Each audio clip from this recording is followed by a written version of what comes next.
The Cold War is about to heat up with a new, quick shadow in the sky. But this was more than an ordinary bomber, it was an aircraft revolution. It had supersonic ejection pods that were tested with live bears, and it could fly beyond the speed of any enemy aircraft, while it rained down nuclear hell on the enemy with its 5 nuclear missiles.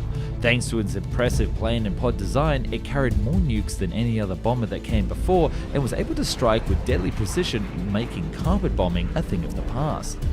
But it only served in the Air Force for 10 years, and the incredible range of future evolutions from spy planes to commercial passenger versions never happened.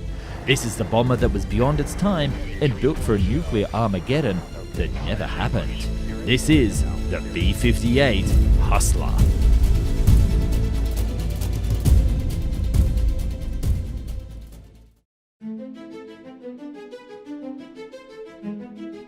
The B-58 bomber was an elegant-looking design that was a huge departure from any aircraft made before. Its Coke bottle waist allowed it to take full advantage of the area rule principle, flying at a speed unmatched by either the Soviets or the Europeans. Its skin was that signature shiny aluminium with bits of steel for the sections that experienced the most high friction, traveling at twice the speed of sound, able to reach temperatures up to 325 degrees. It would require 3 crew members to fly it, with a pilot, radar navigator, and a gunner. That's right, this supersonic bomber had a tail gun for defense. And let's talk all about those weapons. With 5 nuclear warheads on board, it was able to easily rain total destruction across a vast enemy landscape, and bug out long before they could ever catch up. But this version of the B-58 Hustler was a far cry from the original designs that were initially pitched. The birth of the B-58 program actually happened a good 10 years before the end of World War II, and like all aerospace projects in this era, its roots can be traced back to mad Nazi scientists. Why is it always the Nazis? The Nazis had been experimenting with delta wing aircraft and had found that this simple design performed much better than the traditional aircraft at high speed. Whilst the Nazis couldn't see to the conclusion of their ramjet delta wing dream, among other nightmares of theirs, the American engineers poring over the designs at the end of the war saw a whole new realm to exploit. In 1946, Convair were tasked to come up with a new strategic bomber as part of the vast generalized bomber study, dubbed GIBO. The first of many designs they came up with, and many considered to be the first inkling of the B-58, was the Convair GIBO. It was a supersonic jet bomber that had a very large bomb fuel pod, and it would be carried to the target by a larger B-36. The pod was massive to carry the fuel and simultaneously carry the very large nuclear weapon on board. Remember, this was designed to deliver a single nuclear warhead, which back then was absolutely massive. It would actually use the delta shape that had been popularized before in the war, and you can see why this was chosen. This all made perfect sense at the time because supersonic flight was short and sweet. Engines were not fuel efficient enough to really go for more than 30 minutes, hence the parasite design was key. Once close enough to the target, the pod and the manned component would detach and power up its 3 turbojets, breaking the sound barrier. The bomber then would only be used for nuclear delivery and wouldn't have any defenses. Flying at the incredible speed of Mach 1.3 in 1949, it was inconceivable that there would be any interceptor that could match it, let alone shoot it down. Once within range, the bomb would be dropped from the pod. At the time, it would be a standard little boy implosion bomb with no additional power. And then the jet would scream away with the manned component also detaching and limping home at a more traditional speed. The fuel pod itself would simply tumble away with no control surfaces or any remote control ability. Both the Navy and the Air Force were interested in this first design, with the former planning to use the GIBO as a carrier-launched nuclear delivery option, with a landing gear added. Alas, the insane costs in developing this concept and the logistical challenges of training crews on an aircraft that literally fell apart in the sky made Convair return back to the drawing board. And it's this second version that they got right. Convair went back to the drawing board and pored over 1,000 different configurations to come up with the Gibo 2 Arrow. While this aircraft was still carried to the war theatre by a bigger Parasite bomber aircraft, it was also far bigger and carried a massive pod.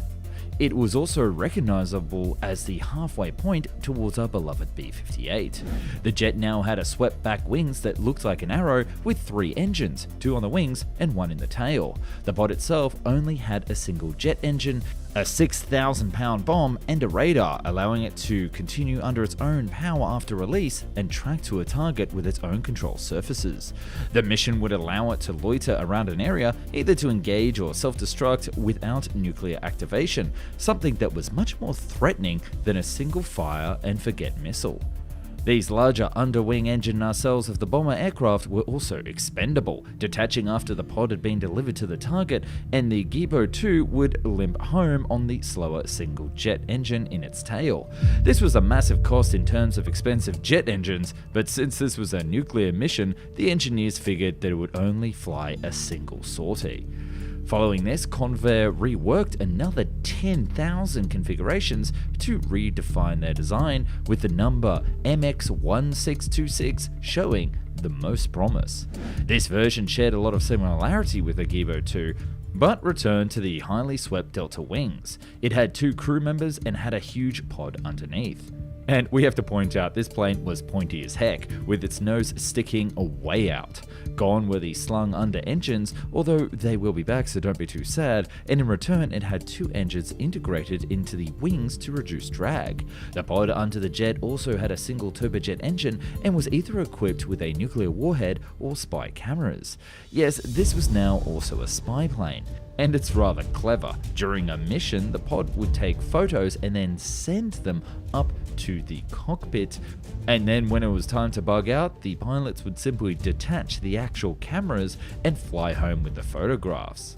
It would be deployed from a YB-60 bomber, which was another Convair prototype under development, and likewise fly to the mission area. But unlike the other versions before, this one didn't actually need to have a mothership aircraft. It could take off from a runway, to a severe mission range penalty. They tried to make it lighter by ejecting the landing gear when it took off, but to be blunt, this was kind of rubbish. The ground clearance was also so small that even a scrape on the runway would have gone straight into the engines and down the prototype aircraft. Nonetheless, the military was excited by this version and did a full slew of wind tunnel tests, including both at NACA and Navy testing as well. They even built metal versions and fired them off the tips of rockets to see how they performed at supersonic flight.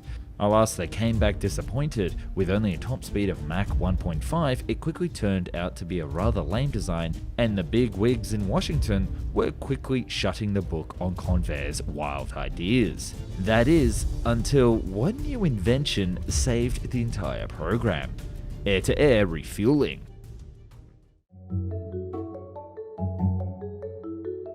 To refuel a bomber in mid-flight was a breakthrough. No longer did an aircraft need a mothership or need to be carried to the battle zone. They could be self-sufficient and simply stop at a flying gas station on the way.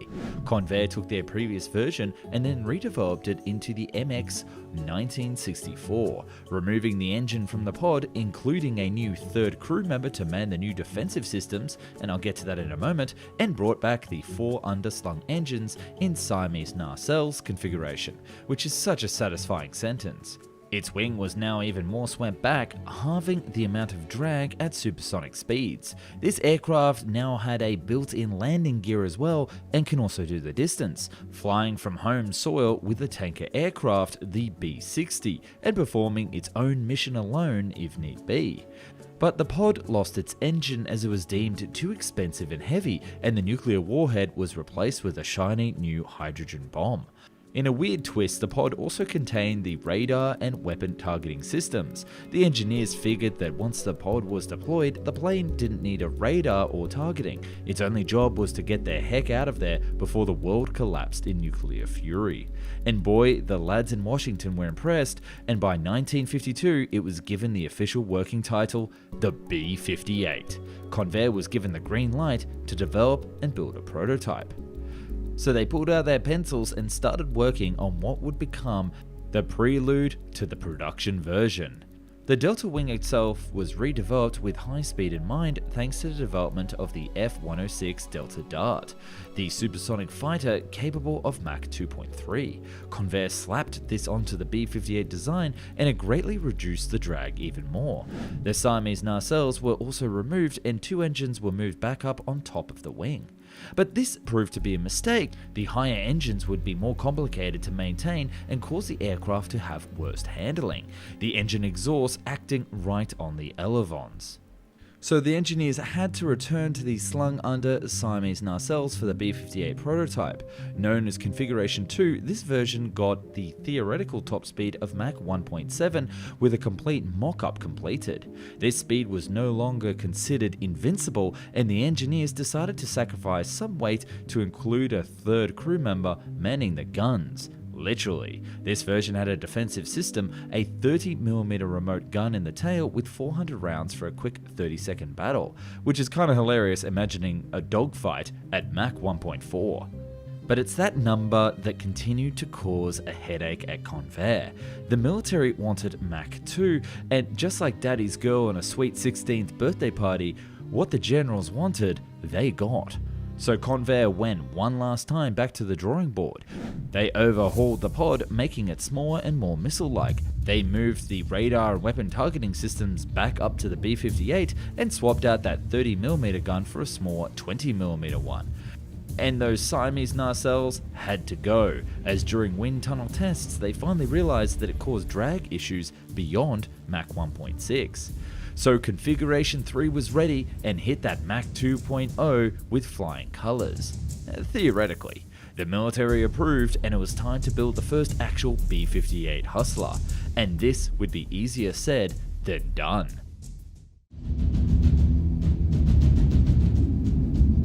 Convair managed to put together a B-58 prototype in August of 1956. Whilst it did have its trademark 4 engines, typical delays to the General Electric engine program meant that the second airframe prototype only had 2 engines. Despite these setbacks, the jet did take to the air for the first time by the end of the year and went supersonic on December 30th, just before New Year's, to allow Convair to celebrate its style. However, the military wasn't impressed. Whilst the jet had reached all the initial metrics set out, the generals of Strategic Air Command had decided to change the program. General Curtis LeMay wanted further range for his bomber aircraft. He pondered that since the B-52 bomber was a catch-all global bomber with a significant payload, the B-58 should be much the same. Something that this design was not capable of thanks to its emphasis on speed over distance. Simply put, he didn't want the B-58 and thought it was a waste of resources. This resistance would continue throughout the testing period and result in some further complications in the development. Aluminium was chosen not because it was the best material at the time, because titanium, able to sustain much higher temperatures, was pretty much unobtainium in this era and couldn't be sourced in any significant way. To try and manage the military's expectations to meet these new range goals, its ability to refuel in flight was paramount. Fortunately, this was a huge success, with the B-58 passing with flying colours during tests with the tanker aircraft, as it was even more stable than other aircraft, including the darling B-52. However, the engineers were the most nervous about the incredibly large payload, that fuel pod that the B-58 carried underneath, and this would prove to be a major headache.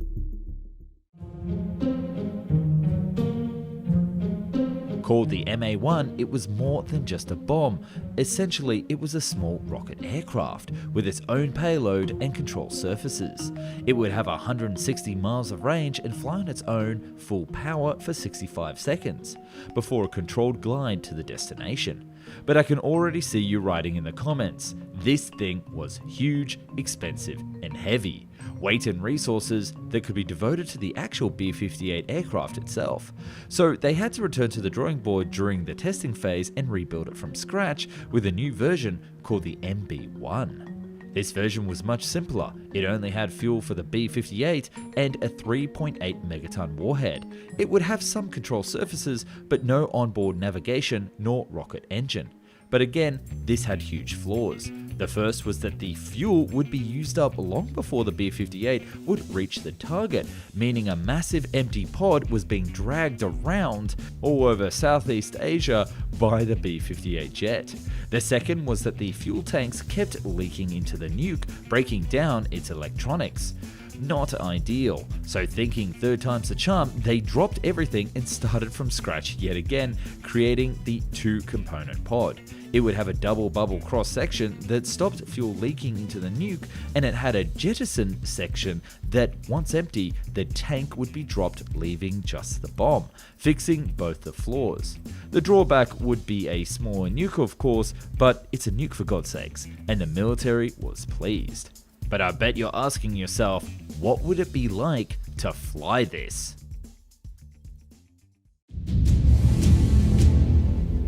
The B-58 was designed to have a crew of 3. There would be a pilot who would also act as the aircraft commander, then a radar navigator who would also operate the bombs, and then a defensive systems operator who would obviously provide the defenses on the mission. Each would be located in a separate pressurized cockpit in tandem and wouldn't move for the duration of the flight. Despite being nearly half the fuselage of the main plane, many considered the experience grueling, cramped, and claustrophobic. They were so busy throughout the flight that there was no time to rest, and it was a highly stressful experience. The systems were considered highly advanced for the age, with voice messages playing for various warnings. The voice was chosen as a female actress because the military deemed that it would be more likely to gain the attention of the young, hot-headed men flying the plane rather than some old man. She was later given the name Sexy Sally. Right manifold pressure low. Hydraulic system failure. Generator abnormal. But this is where it gets cool. The pressurized pods that they were all sitting in were ejectable, including the controls and seats, meaning that they could keep flying the plane till the last possible moment and then eject, flying at Mach 2. These cockpits would separate from the aircraft at an altitude of 70,000 feet and safely deliver the airman to the ground. But you're probably wondering, how did they know that these were safe? Well, they tested them with live bears. That's right, over North America, the US Air Force was dropping supersonic bears from near Earth orbit down to unsuspecting civilians. With the testing completed, it was actually time to build the production version and see how it would operate in the open battlefield, with thoughts towards Vietnam.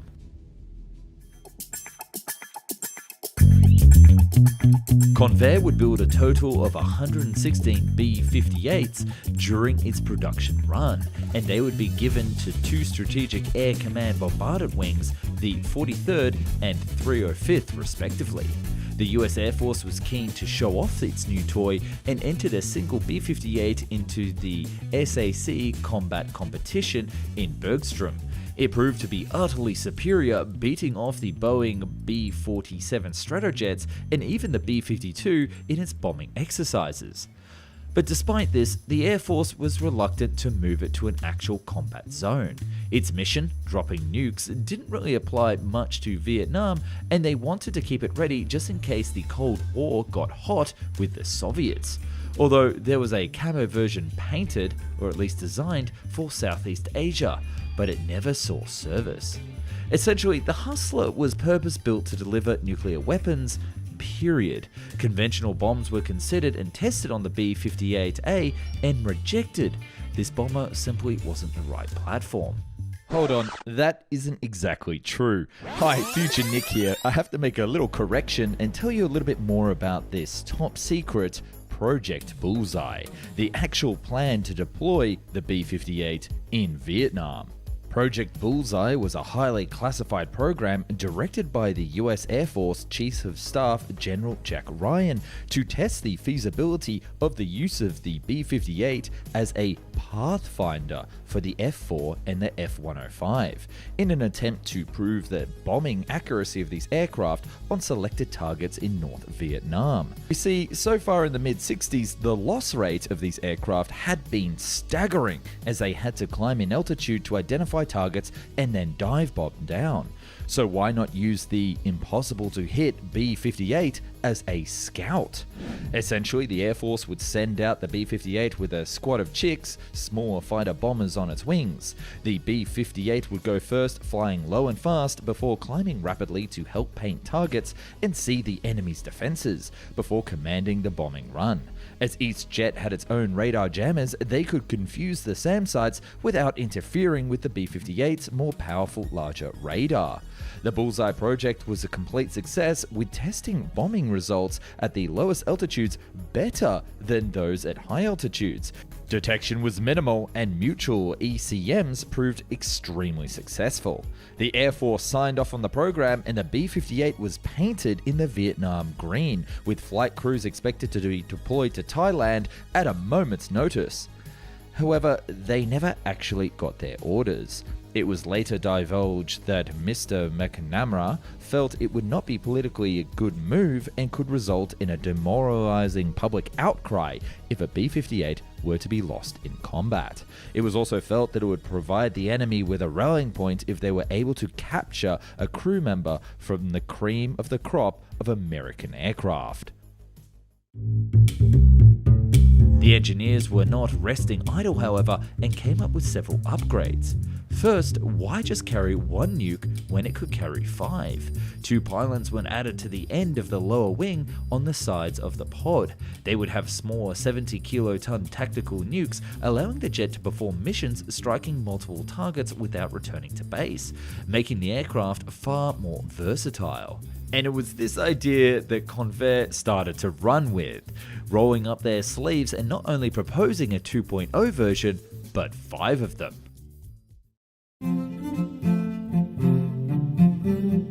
With the success of the program and operational in the US Air Force, it wasn't long before the British came calling for their own version. They were interested in replacing their Canberra bombers with something like the Vulcan, but they became concerned about survivability, and thus the B-58 was now on the table. This version would have been more conventional with its bombing capability, with multiple 12,500-pound bombs, with the underbelly fuel tank replaced with additional armaments. The British simply needed to put it in order for the next generation, and Convair thought if they were going to do this, they might as well do it for the US military as well. And this is what they called the B-58B.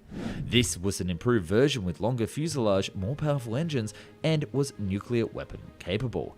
The Air Force loved it and placed an order for 185 aircraft. But this wasn't only the next generation version proposed, with Convair coming up with an additional 4 other aircraft.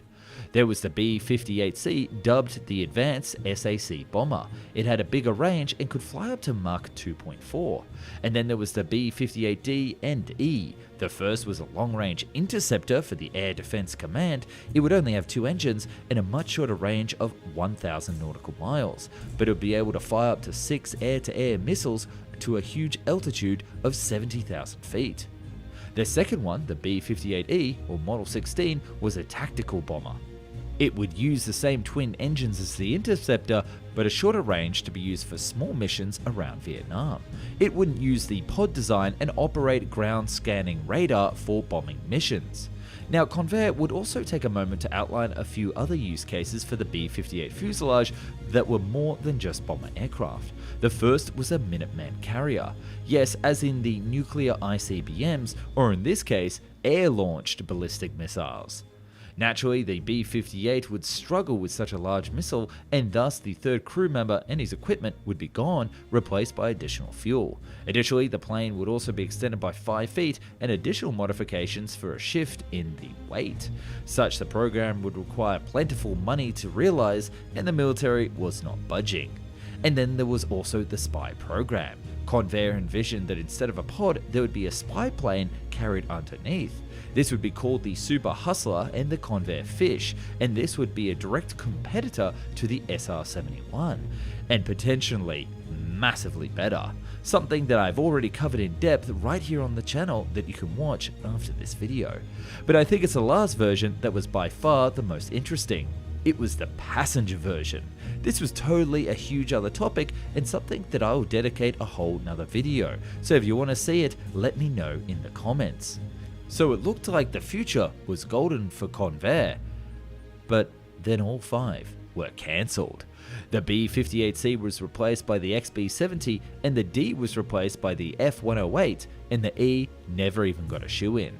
So why did this bomber, considered the most advanced in the world, only operate for 10 years and not even see any actual military operations?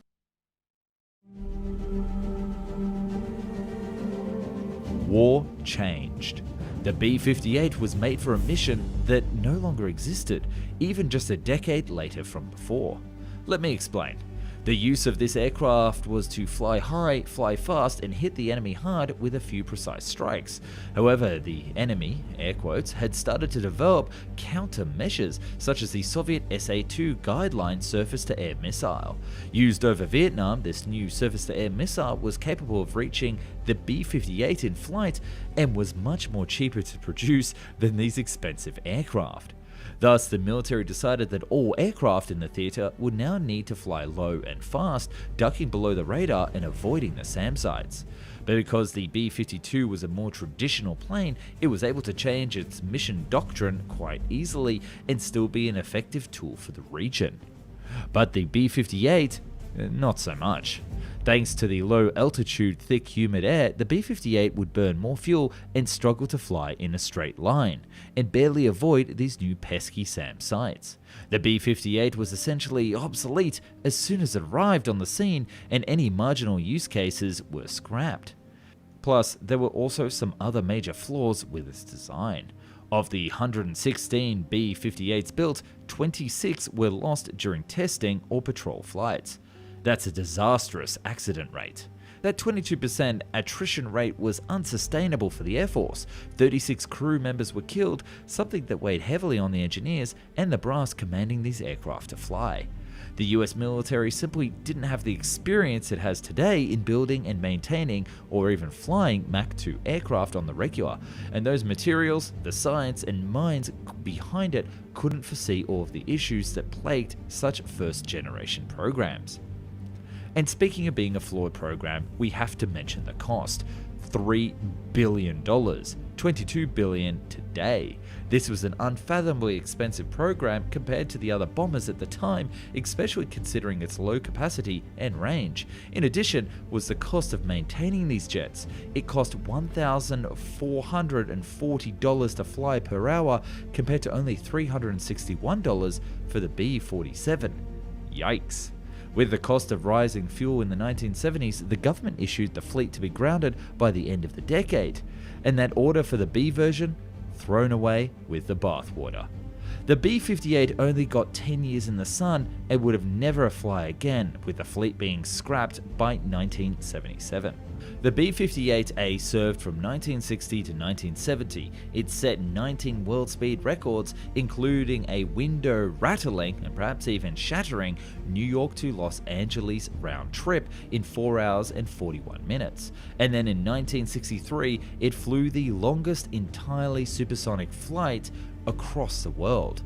On that flight, Major Sidney Kubich piloted Grease Lightning from Tokyo to London, which is 8,000 miles in only 8 hours and 35 minutes, averaging 938 miles per hour. And in today's day and age, this record still stands. beating off many of the other attempts by the SR-71 Blackbird. And speaking of the Blackbird, the pilots were moved from the B-58 to the SR-71 program as they had the most experience flying at Mach 2 and above, and its design concepts were translated into a slew of delta wing aircraft that we know and love today. The B-58 Hussar may have not hustled its way to the end of the world over the USSR, but it certainly hustled its way into our hearts. Thanks for watching.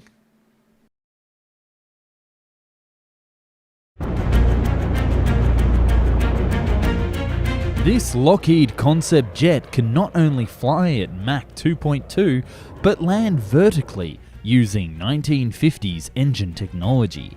It would have been able to fly an incredible range, intercept enemy bombers, and even deliver an atomic payload. But it never made it off the drawing board and was considered too advanced for its time. This is the story of the never-built, mysterious Lockheed CL-346.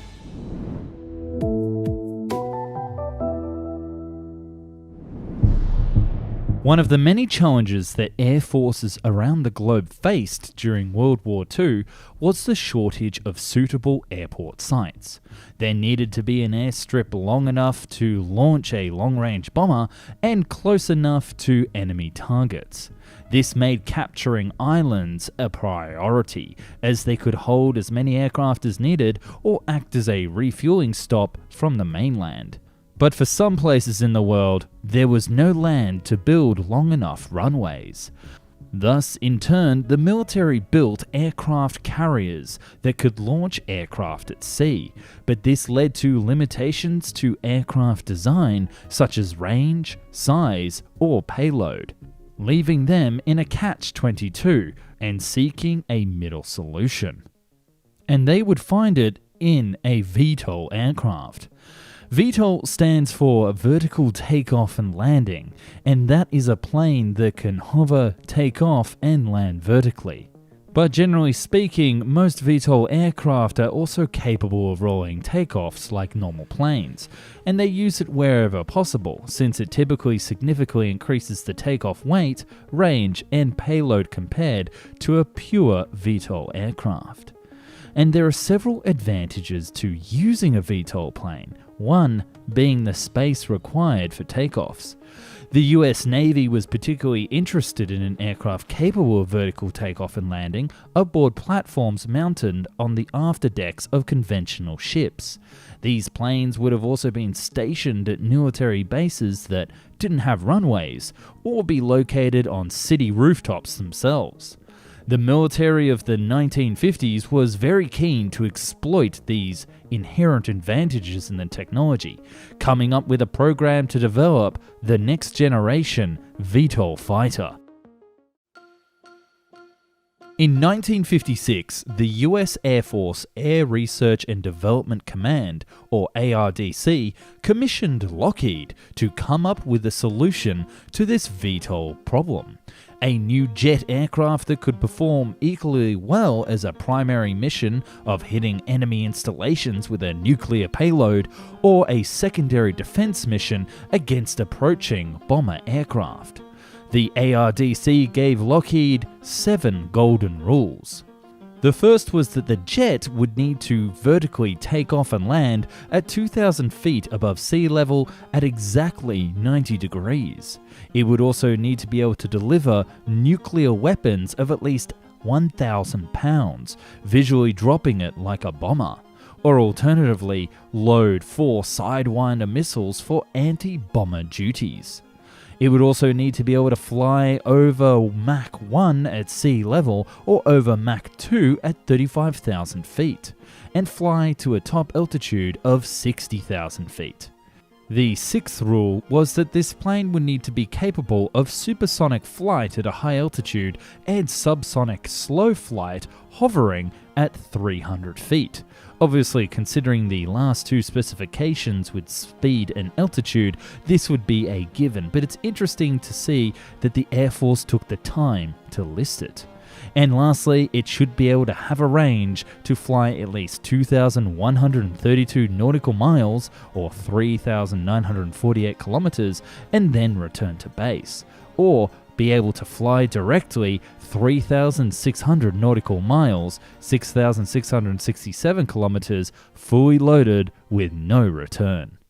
Lockheed took the challenge head on and added a few requirements to its engineers who were designing this new aircraft. They would require that the plane would need to be able to take off and land at a level altitude, considering only the engines projected for entry by 1961. So no Jetsons future engines that didn't yet exist. By removing the ability for the plane to perform a rolling takeoff on the runway, this would allow the engineers to free up more space for further lifting capacity, producing 105% vertical thrust and perform takeoffs and landings unassisted. This means no janky arms to grab the plane in flight like the crazy submarine aircraft carrier idea, which by the time you watch this, may or may not exist yet on the channel. After working for several months, this is the crazy aircraft the engineers came up with. This Lockheed jet concept, called the CL-346, would not only fill the parameters of the project, but exceed them. It was a derivative of the F-104 with wing-mounted jets, although its performance on paper is rather incredible. It was a high-wing monoplane with a low horizontal tail stabilizer, and it would have two General Electric J79X207 engines mounted in its wingtip nacelles. The engines would have allowed normal supersonic flight, which I'll get to in a minute, but be able to rotate to allow a vertical landing. Engineers estimated that this rotation from vertical to horizontal flight would have taken around 30 seconds, allowing for the plane to rapidly respond to nearby threats or critical missions. The cockpit was also designed to slope slightly downwards, to give it a good sightline for landing approaches. Now, about that speed. At sea level, the C-346 would have had a top speed of Mach 1, or 1,225 km per hour. And then, at high altitude of 35,000 feet, it would have a very fast speed of Mach 2.2, or 2,450 km per hour. It could also exceed the goal of a high altitude performance of 60,000 feet by an extra 5,000 feet for a total of 65,000 or 19.8 kilometers above sea level. The Lockheed VTOL creation also had an impressive combat performance, able to climb as quickly as 55,000 feet per minute or 16 kilometers to a range of 600 nautical miles. When not in combat, the plane's fuel tanks allowed it to cruise 3,600 nautical miles or 6,667 kilometers, right on the target for the study. When on the ground, the plane didn't actually move on its own power, but was actually had a small triangle ground handling cart to move it from the hangar to the takeoff pad. This was seen as a fair compromise, as technically at any point the plane could just take off anyway vertically, so why have the weight to just drive it forward? It was also given the temporary design number of CL-346 and never reached the point in having a proper designation. Although, as a bomber interceptor, it is likely to have had the name the F-109, which is actually the name of another VTOL project that I'll get to later on. But the engineers at Lockheed were not done yet, and would actually go on to create several more variants of this VTOL plane in an effort to improve on their winning concept. While the CL-346-1 was considered the best version of the VTOL fighter bomber, it was only one in a series of at least 35 models. That's right, 35 different designs were considered for this concept. Here are some of the main ones that we know about. The CL-346-2 was seen as the same as the -1, but smaller, making it more suitable for aircraft carriers and other limited space options. However, this smaller size came with a big drawback, as the smaller jet had a tiny fuel tank that reduced the mission radius to only 250 nautical miles or 463 kilometers. As the Air Force wasn't overly concerned with size or Navy uses, doesn't that sound familiar? But troubled by the range failure, they abandoned the concept. Another concept was the CL-346-29. Engineers here thought, why have 2 engines when we can have 8, with 4 on each wing? The logic being that with 4 engines, there was a reduced chance of crashing due to engine failure. However, the weight made it too heavy and unable to fly the range required, and would have not had enough power to fly with a full fuel tank. The CL-346-31 was an improvement over the -29 by reducing the engines in the wings to 3 each, but also having 4 lift engines in the main fuselage itself. This would mean no complex rotating engine mechanism, although the thrust of the winged engines would have been directed downwards like the modern F-35B that we have today. While the engineers were able to make it have the requirements for the right altitude of 60,000 feet, they couldn't give it good combat performance, making it a bit of a lame duck.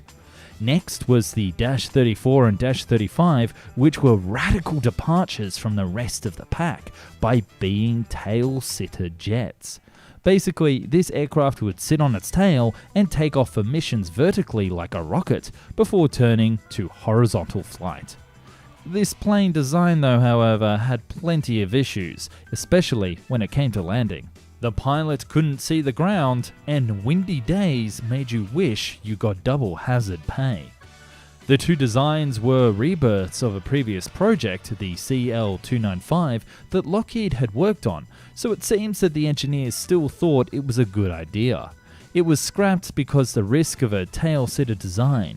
Level planes were just safer, which is a topic for a future video, so if you haven't already, I suggest you subscribe. So why was the CL-346, or any of its brothers or sisters, never built? The study concluded that it would indeed be possible to build this aircraft, and the ARDC passed on its findings to the Air Force. Today, we know that the Air Force and Navy were both working with several other candidates to produce a vertical takeoff aircraft at the same time, like Bell, who was working on the Bell D-188A. Bell would heavily push the VTOL jet design and even label it the XF-109 like the CL-346. They were so confident that their design was going to be picked up into active service that they released an advertisement for the work, trying to find the right talent for their new production line. But the Air Force and Navy lost interest in VTOL designs by the early 1960s, and the project never went ahead. Lockheed would try again with the Army with the Lockheed XV-4 Hummingbird a few years later. They built 2 prototypes, but both crashed, with the first killing its pilot, setting back VTOL designs in the United States for years to come. The future of such aircraft would only be found overseas. Several VTOL fighter designs would bounce around, with Germany producing the EWR VJ-101 getting really close in the 1950s with a prototype built. And then we had the Mirage 8 and the Hawker Sydney P1154, which, as you may know, ended up becoming the Harrier jump jet we know today. The Russians also worked on their own version of the plane called the Yak-141, but like the Hummingbird, it didn't quite make it out of the testing phase. The only modern aircraft of equivalence in production today is the Lockheed Martin F-35B, which I can say can trace its roots back to its grandfather, the humble CL-346. Had this aircraft been built, we would have seen many more VTOL designs in active and civil service, on both sides of the Iron Curtain. I believe that VTOL flying would have become an almost guaranteed requirement for every new aircraft developed from the 1960s onwards, and perhaps we would have seen aircraft as large as bombers flying with VTOL engines, something that was actually under works in the Hercules program. But this video today is actually dedicated to Bill Slayton, who during his tenure at Lockheed preserved the blueprints and the history of designs like this and many others that you have the privilege to watch today. So I'd like to genuinely say thank you, Bill. Your work to preserve history will live on in videos like this and the many more that I hope to make using your materials. His work was presented to me via Aerospace Projects Review, which has become the #1 repository of forgotten projects and a fantastic resource for those who want to know the real what-if history of the aerospace world. If you enjoyed this video today, then I suggest you head over to that website and you see many more concepts just like this one today. This video would have not been possible without the fantastic support from my Patreons, and for that, I would like to say thank you.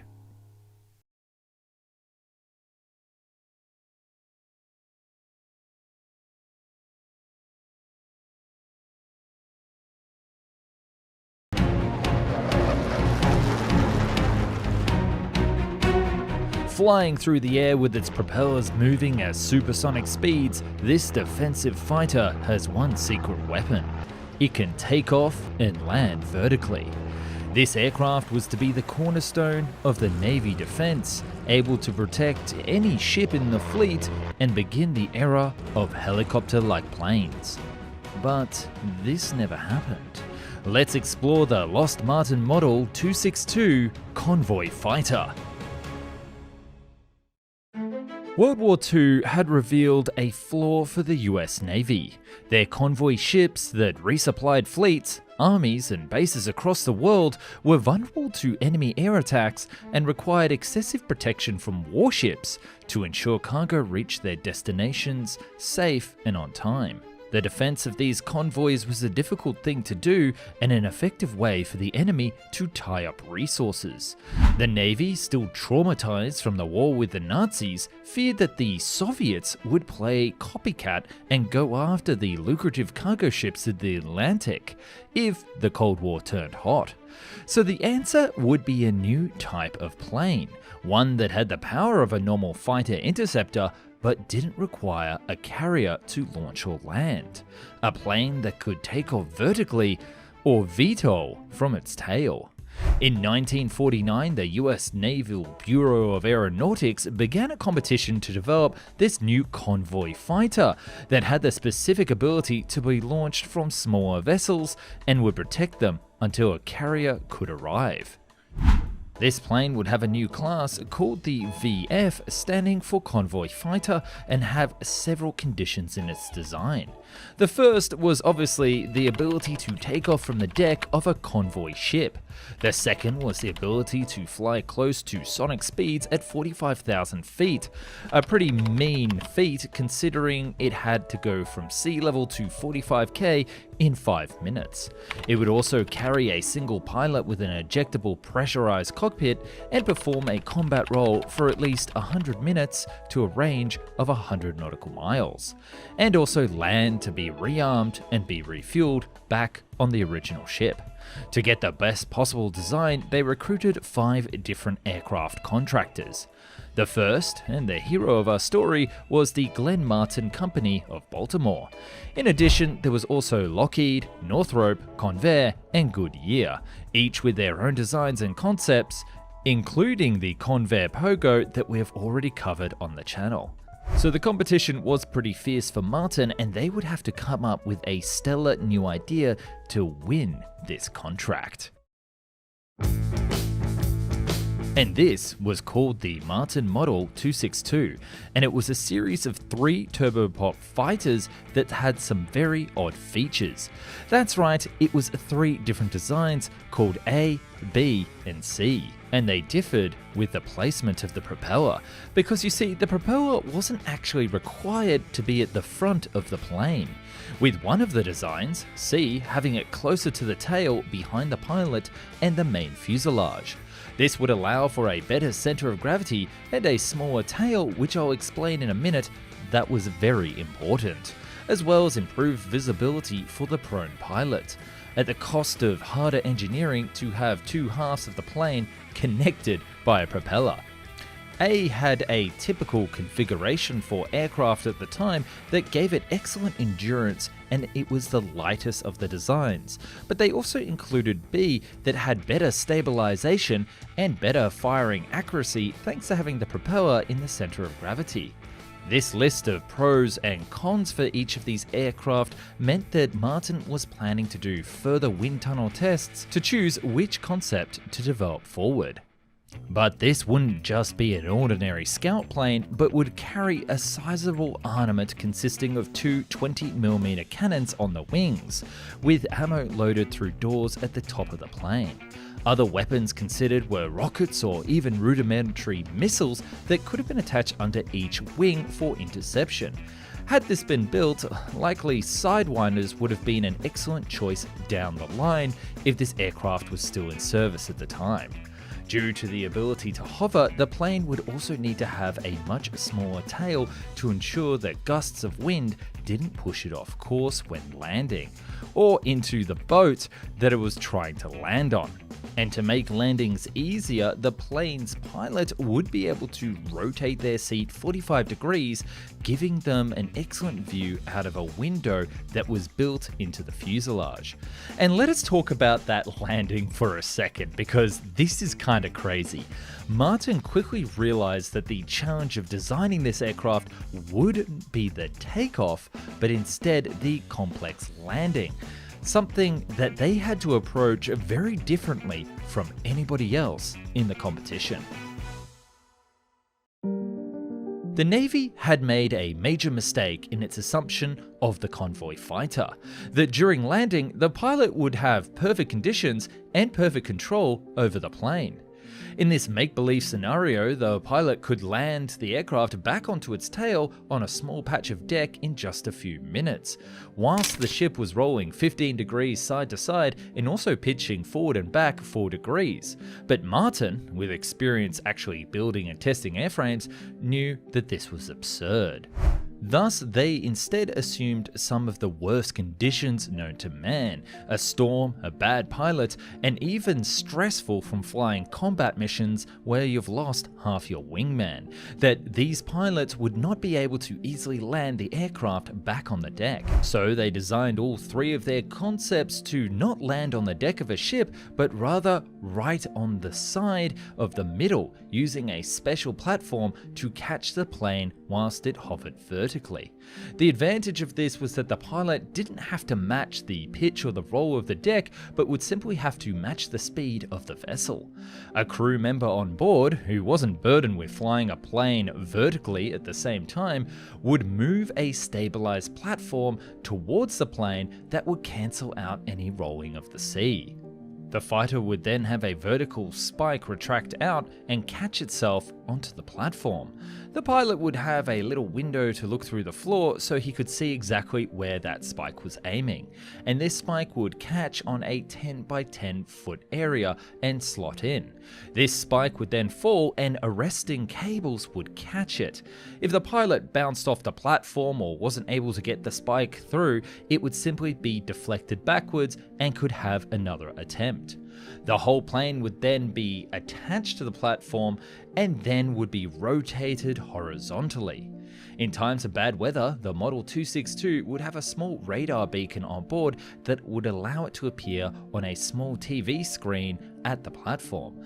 This screen would help the operator direct the pilot to land correctly in all weather conditions, moving the aircraft's pitch and location as necessary. For launch, the whole concept could be reversed, with the pilot starting the engine horizontally and it moving off the rails into the sky once vertically.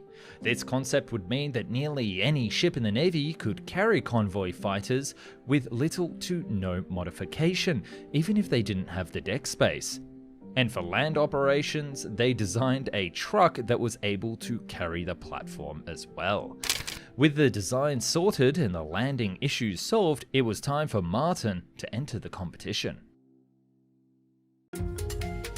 Because no one had ever built an aircraft like this before, Martin planned out a whole wind tunnel test phase and planned to develop 2 prototypes, similar to the A model that they proposed, but smaller and without weapons to test the concept. In addition, they also went back to the drawing board on their landing system and came up with alternative ways to get the plane on deck, including a platform that rolled in the opposite way of the waves. Some of these are like what we use today with helicopters on naval vessels. Confident that they had all the bases covered, they went to Washington. So what exactly happened next? Martin's obsession with options would be its undoing. When they presented the findings to the Navy, they showed 3 different models, A, B, and C, and they showed a prototype airframe that was different from A and an alternative landing arrangements from the vertical platform, and they couldn't even decide on a budget. That's right, they didn't even want to give an accurate cost to the Navy because they, which admittedly is very honest, thought the whole project would blow out. This lack of confidence put the Navy off. But the final blow might have been the weight.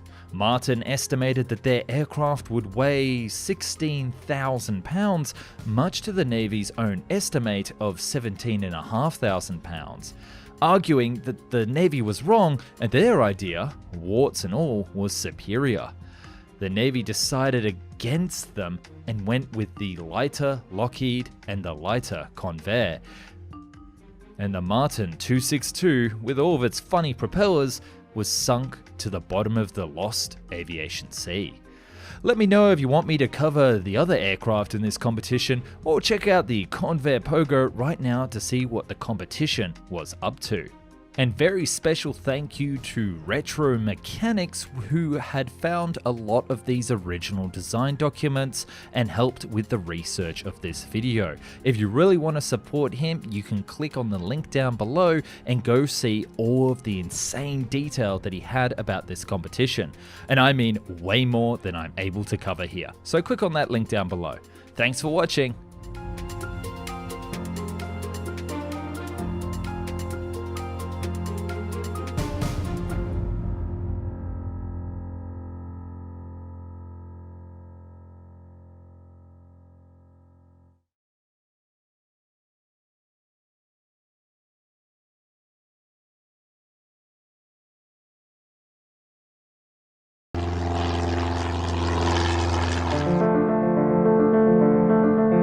Carrying 48 rockets and the most powerful engine of its type outside of the Soviet bloc, this buzzy little fighter could fly just as fast and pack a punch as the early fighter jets of post-World War II. But this ludicrous machine didn't need an airbase, nor even a runway. It could fly vertically and land on its own tail. The project was so successful that the prototype clocked in 60 hours of test flights and dominated Lockheed's rival design. So why was it never built? Meet the world's first true VTOL fighter jet, the Convair XFY Pogo. Innovation in aviation is a high-stakes game, often entailing a lot of money and resources being spent for unknown outcomes, and very often abject failure.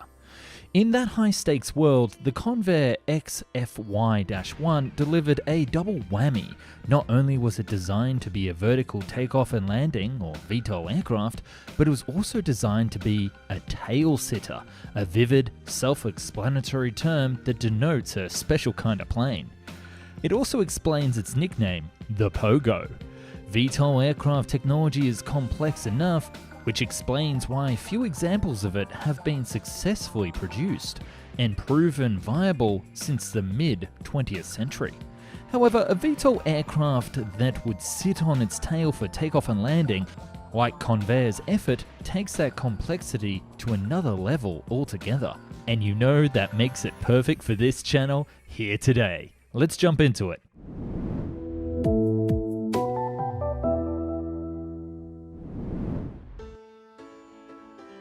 VTOL technology was quite the obsession of aviation designers and the military brass during the 20th century. The Convair XFY-1 Pogo was one such effort made after World War II in the pursuit of creating the perfect VTOL combat aircraft that was not only both technologically and financially viable, but also practical. But what made that particular time perfect for the Pogo design? World War II had laid bare just how vulnerable fixed land bases could be to assaults by the enemy from both air and land. Equally exposed were aircraft carriers and other naval vessels, as the Japanese demonstrated on the attack on Pearl Harbor in December 1941. Not to mention the threat that their kamikaze pilots posed to the American aircraft carriers and other large ships during the tail end of the war in the Pacific. The United States Navy, still deeply traumatized by the destruction of many of its naval vessels during World War II, was hell-bent on having planes on board that could rapidly intercept enemy attacks. Naval strategists were serious about the feasibility of having VTOL interceptor planes that could achieve just that. The focus was on developing an aircraft that could take off and land vertically on non-aircraft carriers or medium-sized to large ships not designed or equipped to transport conventional aircraft. So we're not talking about seaplanes here. That would also include ships such as destroyers, landing ships, fleet oilers, transports, and other similar military vessels. Theoretically, this VTOL interceptor would be able to protect its mothership or join a fleet of VTOL fighters to defend a naval convoy or task force. The time was therefore ripe for the aircraft, such as the Convair XFY. The Convair Pogo VTOL plane had a characteristically short, stubby fuselage that made the plane look stocky, even squat. Two near-delta wings and two enormous fins, one ventral and one dorsal, were mounted on the fuselage. This combination of wings and fins created what is known as the cruciform configuration. There was a small castoring wheel attached to the trailing edges of all four of these surfaces. These four small wheels were key as they would allow the aircraft to rest on them when the plane was parked. These wheels were also integral to ensuring the stable base for landing. Once parked, the plane would sit stationary at a 90-degree angle to the ground and with its nose in the air, hence its designation as a tail-sitter aircraft. For takeoff, the engines would run up to full power, thereby allowing the aircraft to ascend vertically with the needed thrust. Once it reached a safe altitude, the plane could then be nosed into a more conventional, horizontal flight path. This would need to be done gently and gradually, as too suddenly a switch to the horizontal would render the aircraft aerodynamically unstable. After all, the plane needs wind rushing over the wings to generate lift, and if it suddenly turns sideways whilst travelling vertically, it would just fall out of the sky. During normal flight, control of the aircraft was provided with the help of full-span ailerons and large rudders on both the dorsal and ventral fins.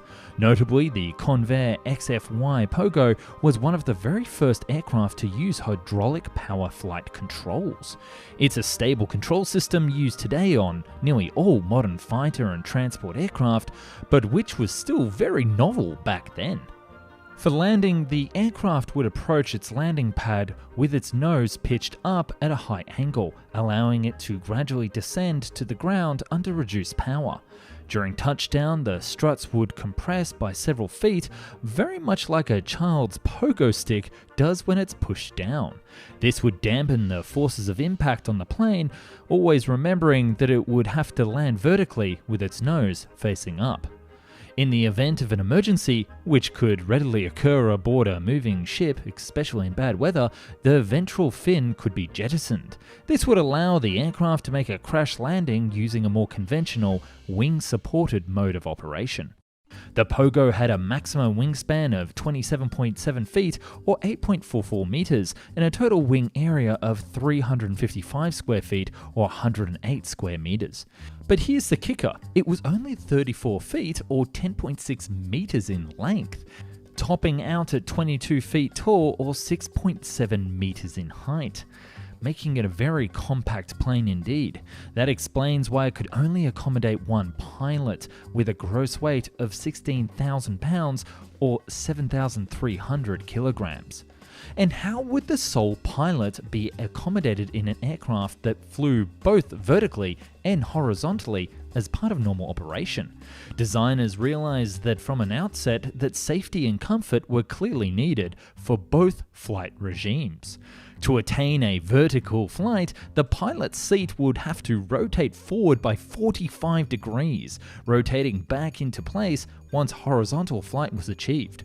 The seat would need to rotate again in order to facilitate the pilot being able to land with the tail of the aircraft directly behind him.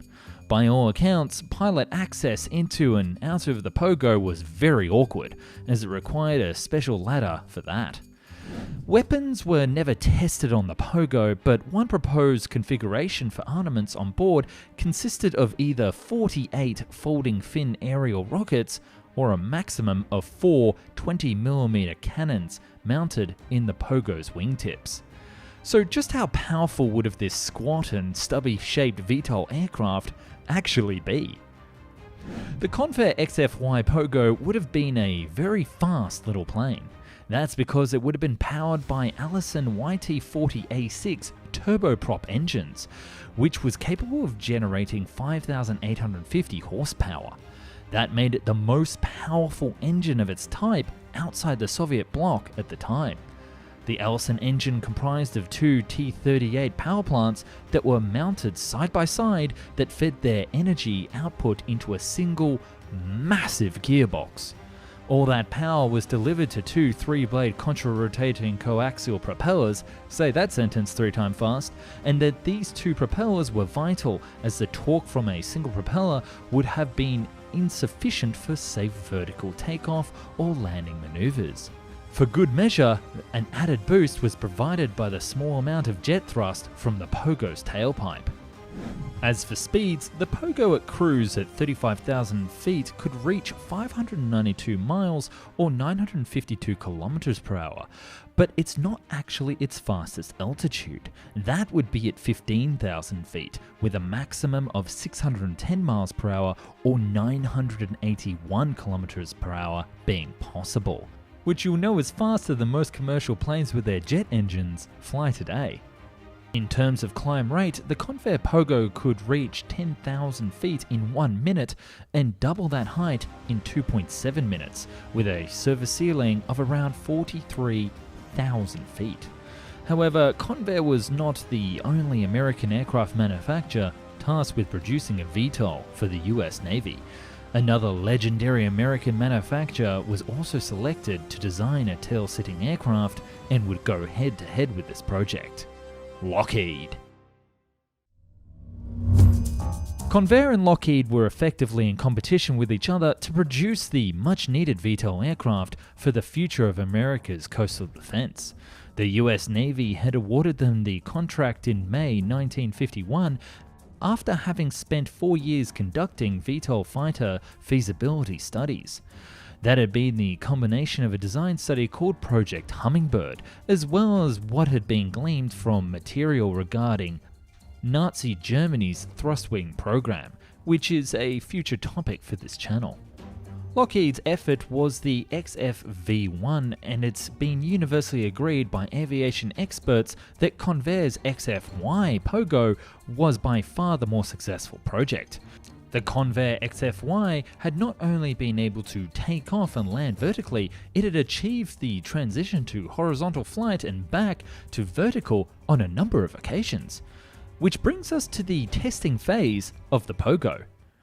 Convair first successfully tested the engine in a vertical stand at Lindbergh Field in San Diego in February 1954. 2 months later, it moved testing to the Moffett Field Naval Air Station, also in California, where a series of tethered flight tests were undertaken. James F. Skeets Coleman, a lieutenant colonel in the Marine Reserve and a Convair engineering test pilot, made the first tethered flight piloting the Pogo on April 29, 1954. The tethers in the form of multiple safety lines were there for a good reason. It was the first time that a propeller-driven aircraft of that size, weight, and engine power would attempt the all-important vertical takeoff and landing. Coleman was able to complete over 60 hours of tethered flights inside of the hangar, although it was harrowing at times for the test pilot. Finally, the first untethered vertical flight outdoors was achieved on August 1, 1954, to be followed up by several other tests in the future. That was continued on November 2nd by a successful transition from vertical to horizontal flight. The XFY-1 Pogo was able to fly horizontal in the open air for 20 minutes before safely landing inside of a 50-foot square. It was even able to hover for 7 minutes during that test. And this was an absolute game changer. That achievement would count as the first fully successful VTOL flight in history in an aircraft that wasn't a helicopter or an autogyro. Coleman would later be awarded the prestigious Harmony Trophy for that feat alone. Interestingly, even the testing proved that the Pogo was damn fast. The XFY was able to easily attain speeds well over 300 miles or 483 kilometers per hour. Coleman was able to often outpace chase aircraft which had been assigned to monitor his testing, and that was achieved with the throttle on minimum power. So this aircraft ticked all the right boxes. It had a proven track record in testing, and the pilots loved its performance. Why was it never put into production? Returning back to our beginning of this video, we talked about the few benefits to developing a tail-setting combat aircraft such as the Pogo. Taking up so little horizontal space on a deck meant that the aircraft wouldn't need a long concrete runway or a capacious aircraft carrier deck in order to take off or land. That space advantage also meant that a tail-setting aircraft could effectively be deployed aboard any ship that was able to accommodate a helicopter. That feature alone would have made it a very versatile aircraft. However, as expected, landing that Pogo was something else, requiring immense amounts of skill by the pilot. Also, the aircraft was not at all stable during hovering or when coming into land, requiring constant corrective actions on the pilot controls by the pilot. Also, the test pilot Coleman found it hugely difficult to judge his rate of descent accurately, given how he was seated vertically and with a tail behind him. In the end, the Convair XFY Pogo was simply not meant to be. Coleman would make his last flight in the XFY on June 16, 1955. By then, interest and funding in the program by the Navy was fast disappearing as the focus had turned back to developing fixed-wing conventional fighters for aircraft carriers.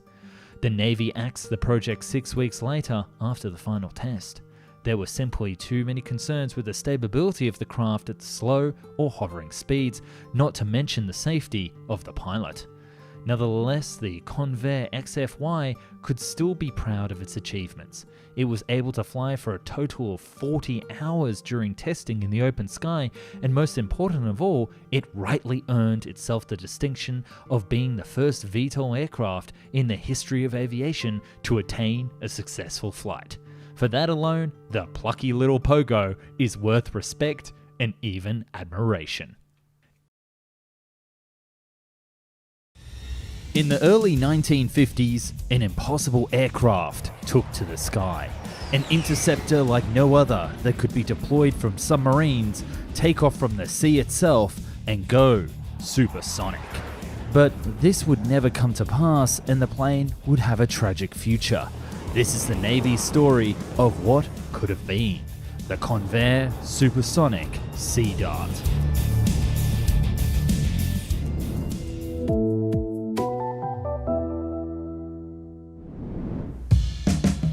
In 1948, jet aircraft technology was taking off at an accelerated pace.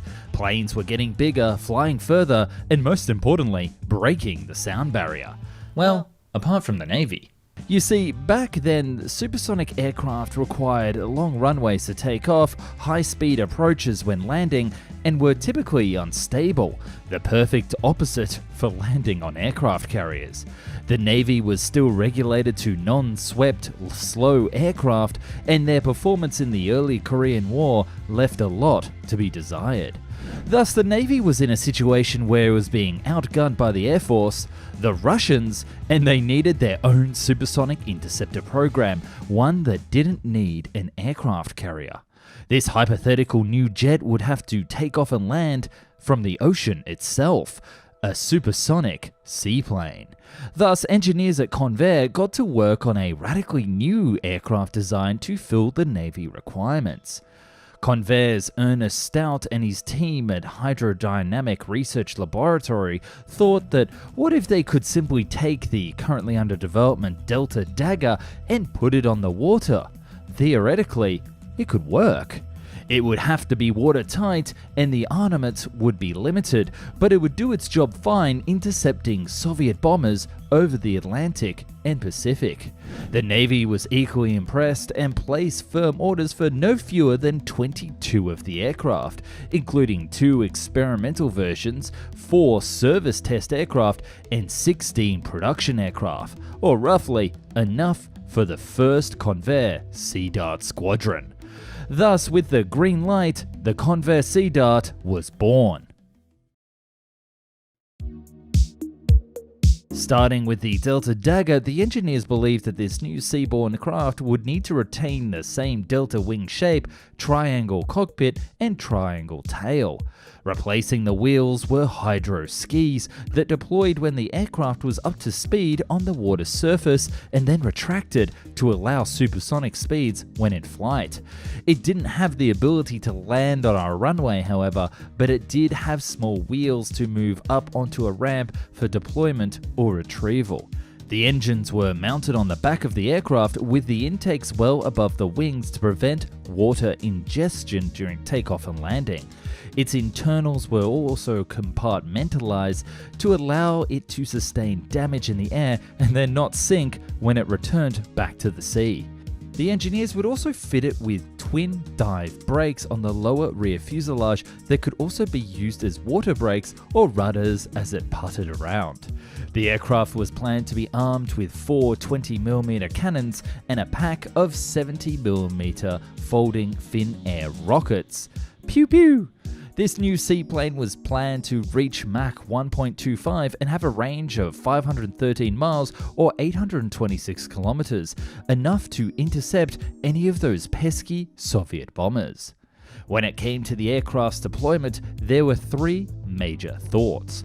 The first would be that the squadrons would be attached to carrier groups. Able to deploy off deck, there would be practically no limit to how many could be active at once, and greatly bolster the speed in which a carrier's force could be brought to bear. The second thought, rather imaginatively, would be that the aircraft could operate from lakes across America from Alaska to Mexico. Because of its skis, it was thought that it could utilize everything from lagoons to rivers, although practically this wouldn't make much sense. It still won the charm from the public, with images of the jet taking off from the incredibly shallow tidal basin of Washington, D.C. The last deployment was via submarine. That's right, an aircraft carrier submarine was designed to carry up to 3 of these aircraft and use them for secret spy missions and rapid strikes, perhaps even nuclear. I've done a whole video on this topic, which you can check out in the description. But as far-flung as these ideas were, they were never realized. You see, there was some major flaws with the Sea Dart design that would end up being fatal.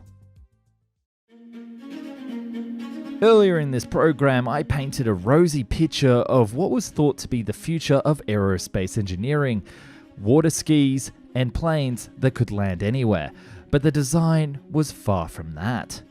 First of all, the skis were rather unstable and passed the vibration of hitting the waves throughout the airframe. They were poor performers and the aircraft needed pretty perfect conditions to get off into the air, making it practically unusable in rough weather. In addition, the team also had some trouble securing powerful enough jet engines to allow the plane not only to take off from the sea, but also reach supersonic speeds. The experimental engines used, the XJ-46s, gave it sluggish performance, poor turning, and impossible handling when it got up to speed. The prototype was initially fitted with these prototype subsonic engines, and it made its official maiden flight in San Diego in the 9th of April 1953. But it wouldn't actually fit the performance requirements of the Navy.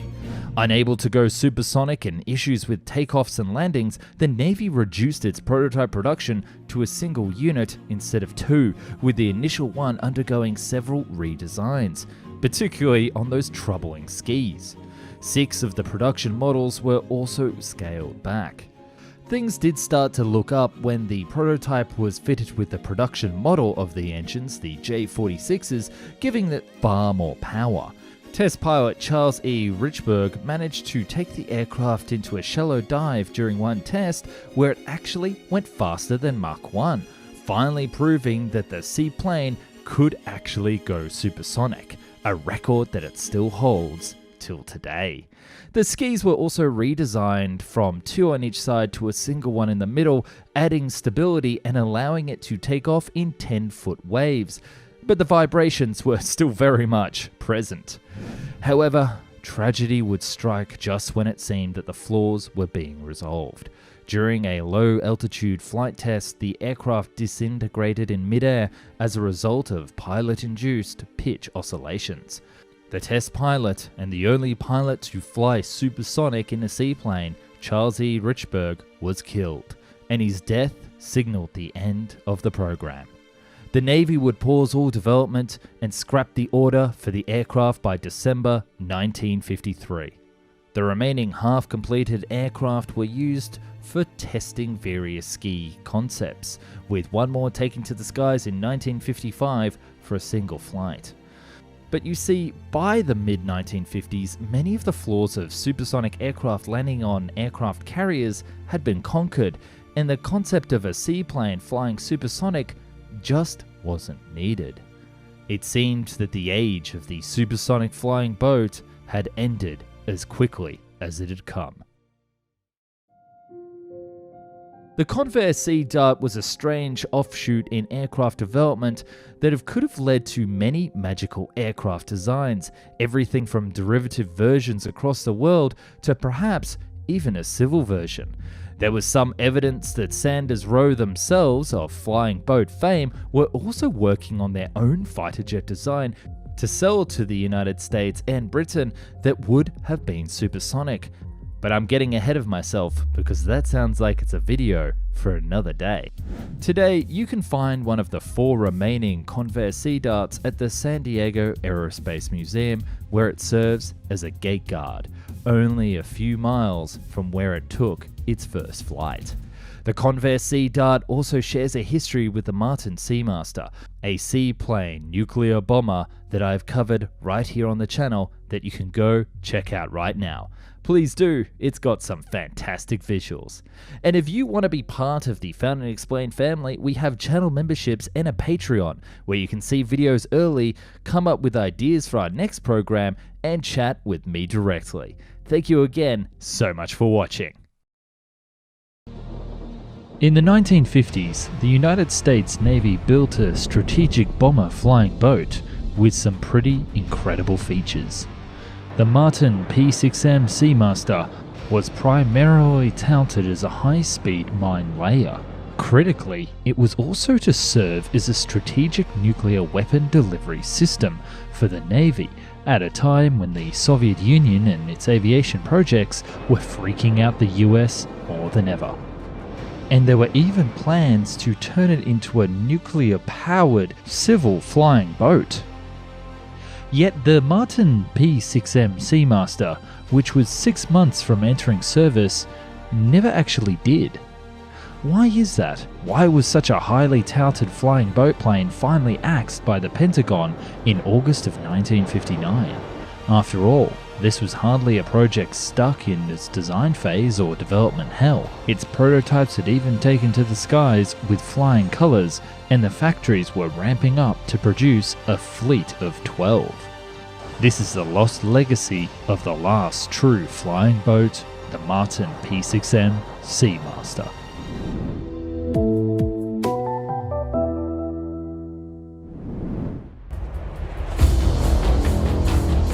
By the early 1950s, the US Navy was decidedly annoyed and a little alarmed at how the US Air Force had stolen the march in post-war aircraft development and production. It especially lagged behind the Air Force in terms of strategic bombing duties in the event of a long-range strike on the Soviet Union. And so the Navy devised a plan to strike back at the Air Force dominance in the Bomber Aviation Department with what was the Navy dubbed its Seaplane Striking Force, or SSF. This force was to compromise jet-powered flying boats capable of long-range strategic nuclear attacks, as well as conventional bombing, mine-laying, and reconnaissance flights. The Navy was convinced that the use of large seaplanes would be excellent for its strategic bombing missions, given that they would free up US forces from airfields that had fixed runways that could easily be targeted by enemy strikes. Also, it was believed that offshore Seamasters would be capable of flying far enough to strike virtually every important target within the entire Soviet Union, although many analysts later dismissed these claims as wishful thinking. The Martin P6M Seamaster was to be built by Glenn and Martin Company, which of course is the predecessor to the second half of Lockheed Martin today. The Martin design was chosen over the prototype submitted by Convair as the centerpiece of the Navy's big, bold plan to take on the Ruskies. The Navy was especially optimistic of the plane's capabilities to lay mines from the air, with much excitement about how the plane could lay scores of mines in the Black Sea right under the noses of the Soviet Union. The Navy touted the Seamaster as being the integral part of its newfangled anti-submarine warfare system. And this is what they came up with. You can think of the Seamaster as the sea-going variant of Boeing's B-52 Stratofortress, the hulking bomber that was the pride and joy of the US military at the time. This plane was to have a crew of 4 with the following characteristics: a length of 134 feet or 40.9 meters, a wingspan of 102 feet or 31.27 meters, and a height of 33 feet or 10 meters tall. That meant that the Martin Seamaster would be almost equal in size to the B-52, except decidedly more elegant looking and even more versatile. Its total wing area would be 1,900 square feet or 180 square meters. The wings were swept at 40 degrees and had distinct headrails that drooped. This design feature allowed the wingtip tanks to perch atop the water and serve as stabilizing floats for the craft. The aircraft would also house an aerial refueling probe, a rotating watertight bomb bay, flight control and autopilot systems, and a high visibility canopy, as well as a probe and drogue kit for its conversion to a tanker when needed. It's also worth noting that the Martin P6M Seamaster would be refueled and rearmed by submarines or small Navy craft, which you might remember I talked about in great length in my previous submarine video, the longest here on the channel that you can watch right here. So what could the Seamaster deliver in terms of performance? In terms of power and range, the plane would be powered by 4 Pratt & Whitney J75P2 turbojet engines. These engines were mounted in 2 nacelles on top of the fuselage near the wing roots. The engines were mounted in such a way that the intake of water into them could be prevented.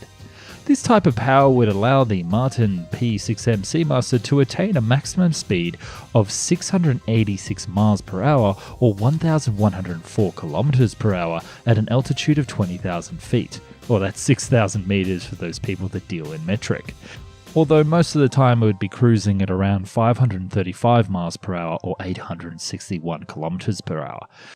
But far more importantly, its reconnaissance range would be quite extensive at 283 miles or 3,352 kilometers.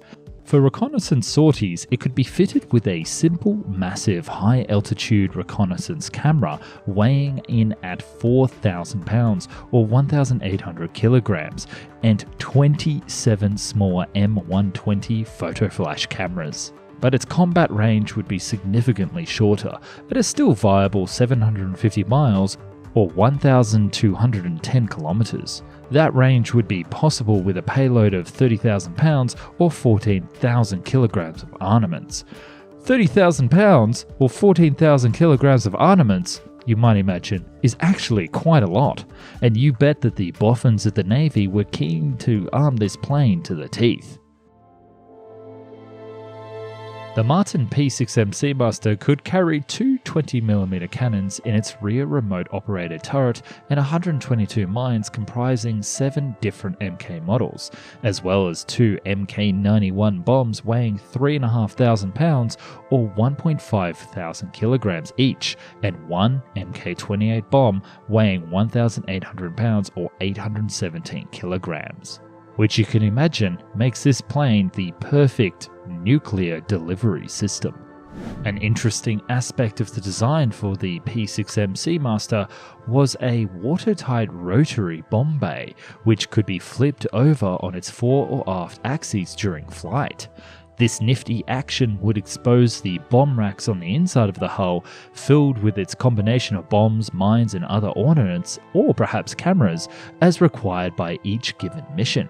Bombs or aerial mines could be released at speeds of up to 600 miles per hour or 965 kilometers per hour, meaning an open stretch of sea could be quickly filled with deadly mines in a matter of moments. Ordnance could be quickly replenished from openings on the upper side of the hull. This rotating bomb bay design had been a trademark of the Glenn Martin Company, and a variation of the same feature could also be found on the company's XB-51 and B-57 bombers. But it's one thing to design the perfect seaplane and another to build it.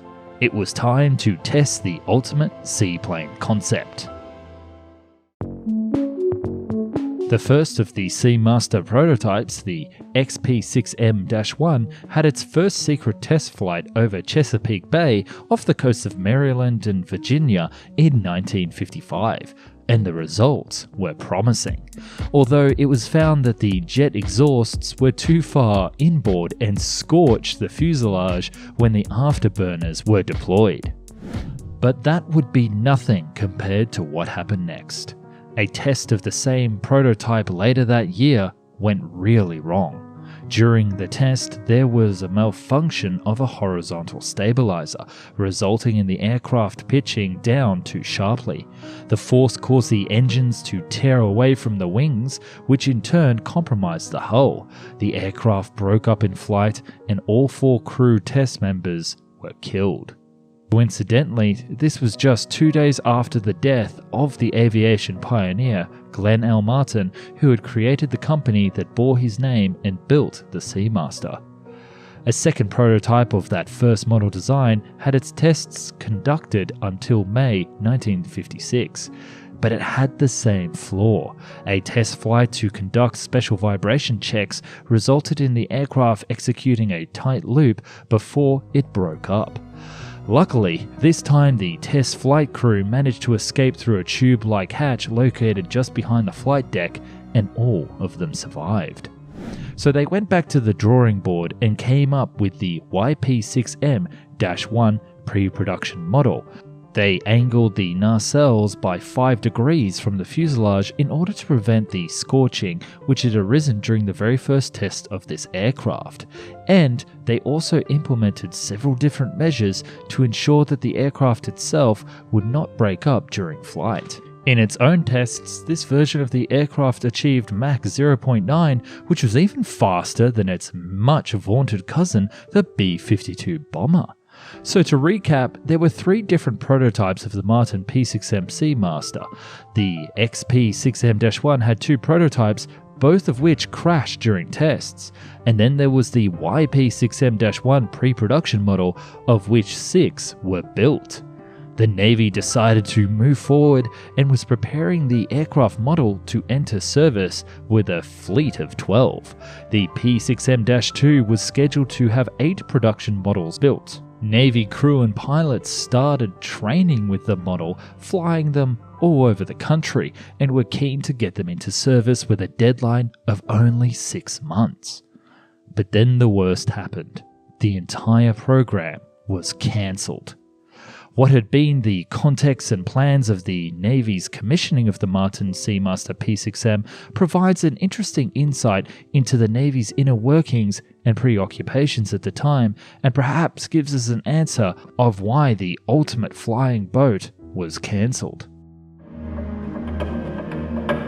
Initially, the Navy had ordered a fleet of 24 final production Seamasters in addition to the 6 that had been built as prototypes, but endless delays and an accompanying steep rise in costs meant that the order was reduced to 18 of them. That number was then further reduced to only 8. The Navy stated that these 8 would operate as a single squadron from a new Seadrome at an unknown location. However, even those 8 aircraft proved too expensive for the Navy, and so only 3 production Martin P6M-2 Seamasters were ever actually built. However, the Pentagon nixed the project on its head in 1959, and the Navy, as fickle and opportunistic as any military division, immediately turned its attention to the Polaris submarine-launched ballistic missile program, leaving behind in its wake the legendary Seamaster flying boat. You also have to add in the fact, with these rising costs, that there were 2 crashes and 4 deaths during the development of the program. To what extent those overall and not so great results of the test caused the Seamaster project to be shelved cannot be fully determined. However, they probably didn't help its cause with the top brass at the Pentagon.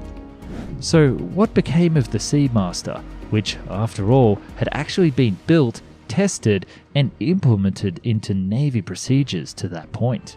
Glenn L. Martin Company, the aircraft company that designed and built the Seamaster for the Navy, tried to modify it into an 8-engine civilian airliner with the rather coy name of Sea Mistress. The company also considered other variations on its concept plane, such as a nuclear-powered flying boat or a supersonic seaplane, but none of those ideas ever took off.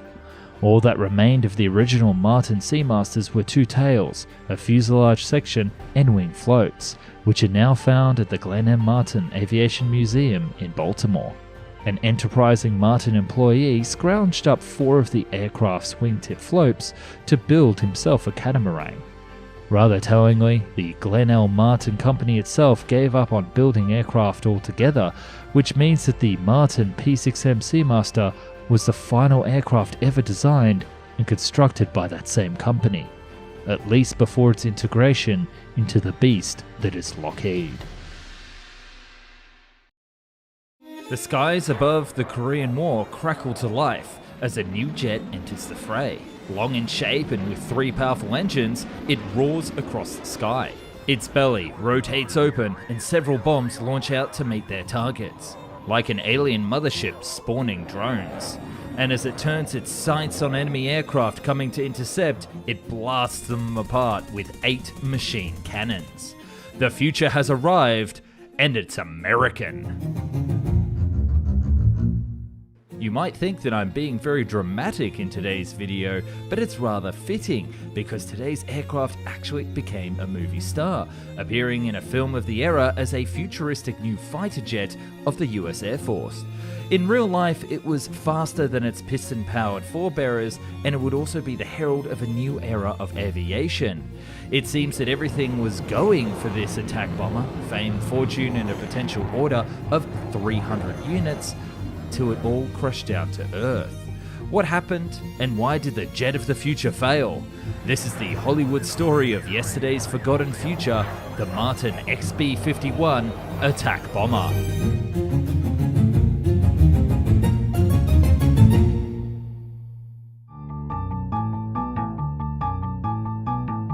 It's 1946, and while World War II is over, the race to build the future jet-powered Air Force has just begun. It was a race that the United States couldn't afford to lose, especially against the new rising power of the USSR. Thus, in the fall of the very same year, the Air Force started a competition to design a new jet-powered bomber aircraft. It would have to have the following requirements. It would be a rapid ground attack aircraft for low-level bombing and close support missions. The basic mission would be 4,000 pounds of explosives and have guns for close quarters. It would have a 1,000 nautical mile range and have a pressurized cockpit to fly at high altitude.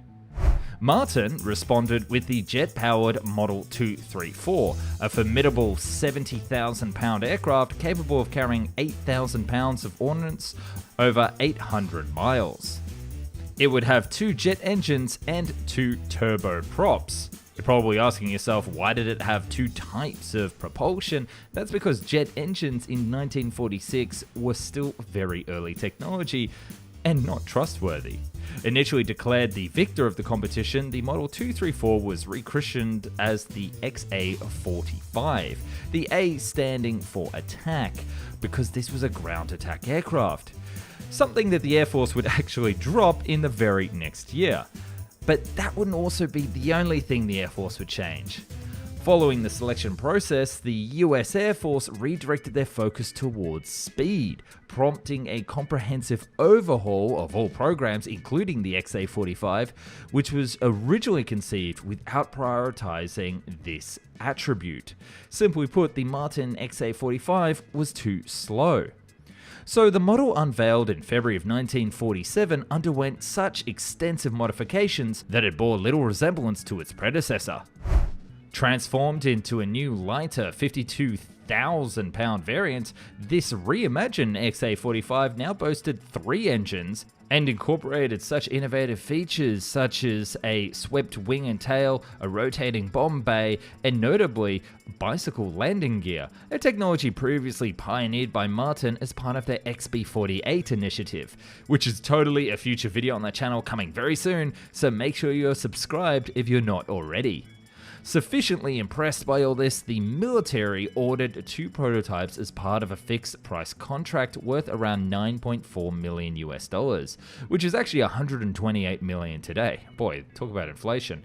Which covered everything from wind tunnel tests, mock-ups, prototyping, the tools to build it, spare parts, drawing, technical data, and even the test pilots. Cha-ching! But Martin would throw in a new name for free. The XB-51. And this is what they came up with. Renowned for its sleek, elongated fuselage, earning it the moniker the Flying Cigar, the Martin XB-51 emerged as a medium bomber amidst the backdrop of the Cold War. The first thing you'll notice is the 3 General Electric J47 engines, an unusual number for a combat aircraft, with 2 underneath the forward fuselage in pods and 1 at the extreme tail with the intake at the base of the tail fin.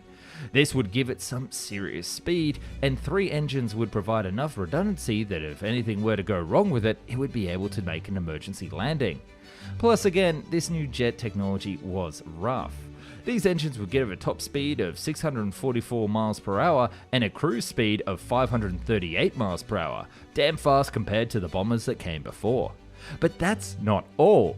It also had 4 sub-1,000 pound thrust rocket assist takeoff bottles, with a 14-second burn duration that could be fitted to the rear fuselage to improve its takeoff performance, making it take to the skies in an impressively dramatic way. Although the wings were unusually thin, they were still able to house multiple mechanisms such as the leading edge anti-ice heating, automatic slats, full span slotted flaps, and an advanced spoiler aileron which enabled extraordinary roll control. On board, there would be a crew of 2 comprising of a pilot and a navigator, with the pilot in a bubble fighter jet-style canopy, whilst the navigator had a tiny little window to the rear of the pilot. Nice and cozy. Both would be in a pressurized air-conditioned environment equipped with upward-firing ejection seats. This wouldn't be the first time they were implemented into an aircraft, but it was the first Martin jet with an escape plan, although much later in the story you'll see that it wasn't used much. When it came to weapons, Martin brought forward the same rotating bomb bay from the XA-45, but the bombs could also be carried externally up to a maximum load on the aircraft of 10,400 pounds, easily 700 kilos more than the mission requirements. There would also be 8 20mm cannons mounted in the nose for any dogfights or to target lighter ground targets. The initial wooden mock-up of the XB-51 underwent scrutiny by the Air Force in February 24th of 1948. Following this assessment, Glenn Edwards, a promising test pilot, was designated to spearhead the flight evaluations. However, tragically, just 2 months later, Edwards would lose his life during the test flights of Northrop's YB-49 Flying Wing, which we've got a video here on the channel. So just before the test flights, they had to swap in a new pilot, Pat Tibbs, who was called up to assume his responsibilities. And thus, the XB-51 took to the skies for the first time on October 27th in 1949 with Tibbs at the controls. He was able to fly it for 38 minutes with some impressive flight dynamics and hitting some mock dive bombing runs without issue. Just in time for the real thing to be required in the Korean War.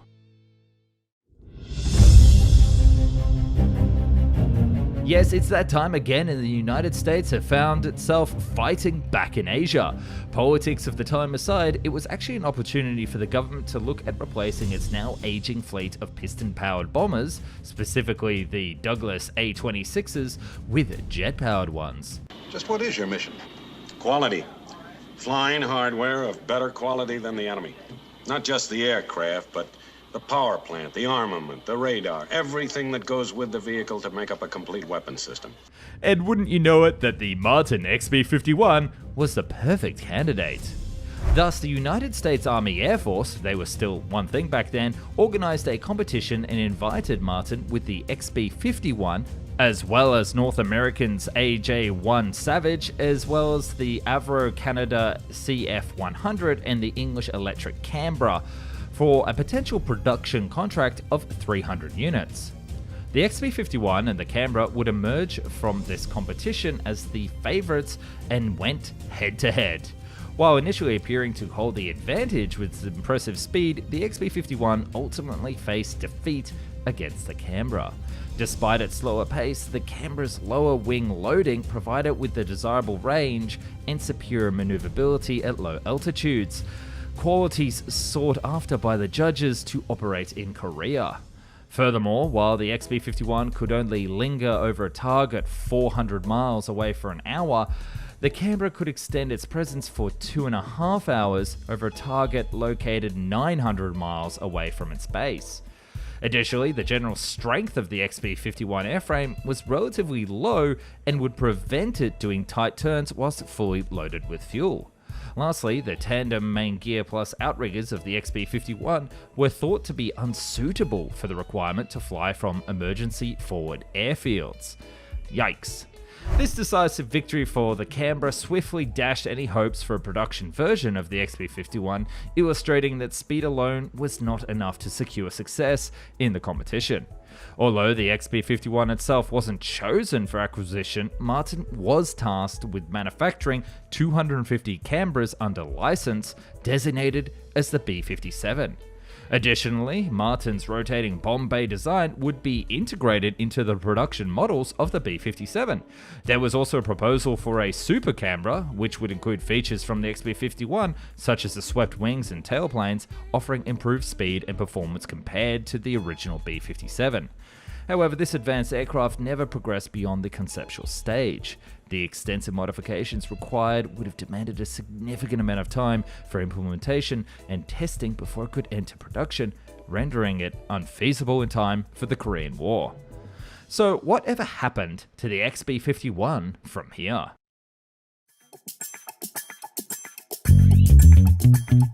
Throughout the remainder of its development, the XB-51 served as a critical test platform, offering insights into groundbreaking technologies that would eventually find their way into other aircraft, notably the English Electric Canberra.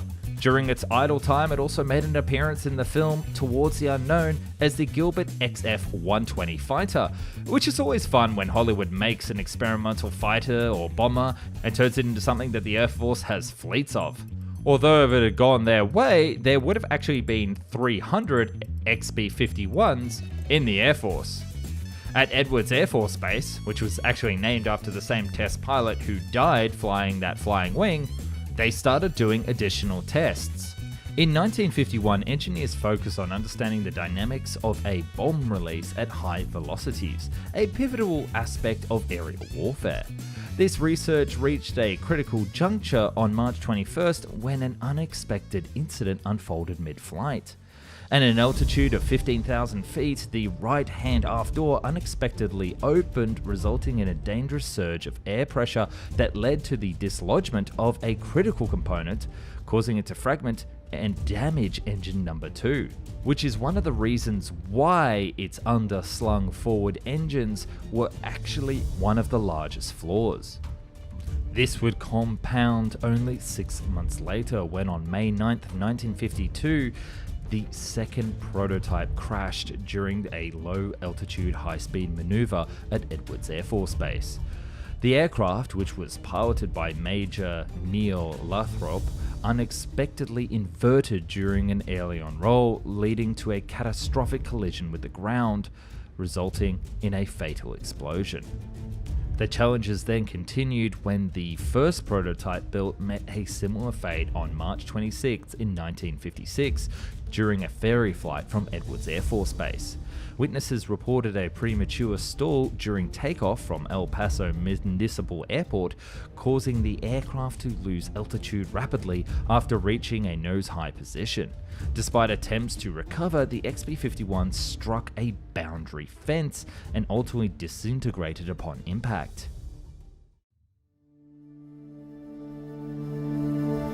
Although the ultimate fate may have been overshadowed by these tragedies, with both prototypes meeting untimely ends, the legacy of the XB-51 lives on.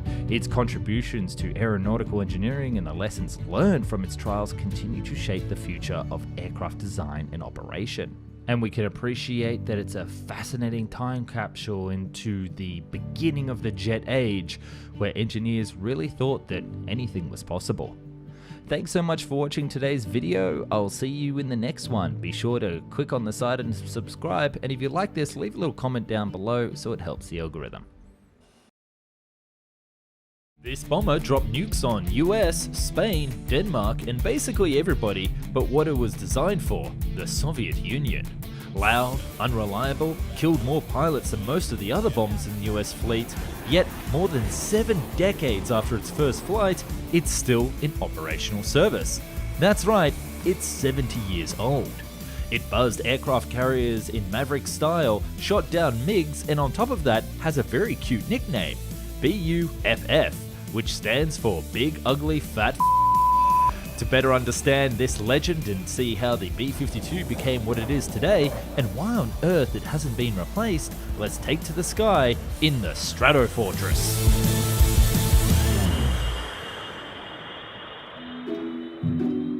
Let's be real, when somebody asked each of you how a bomber looked like as a kid, you wouldn't draw a Dorito or an F-14 on steroids, you'd probably draw something like the B-52.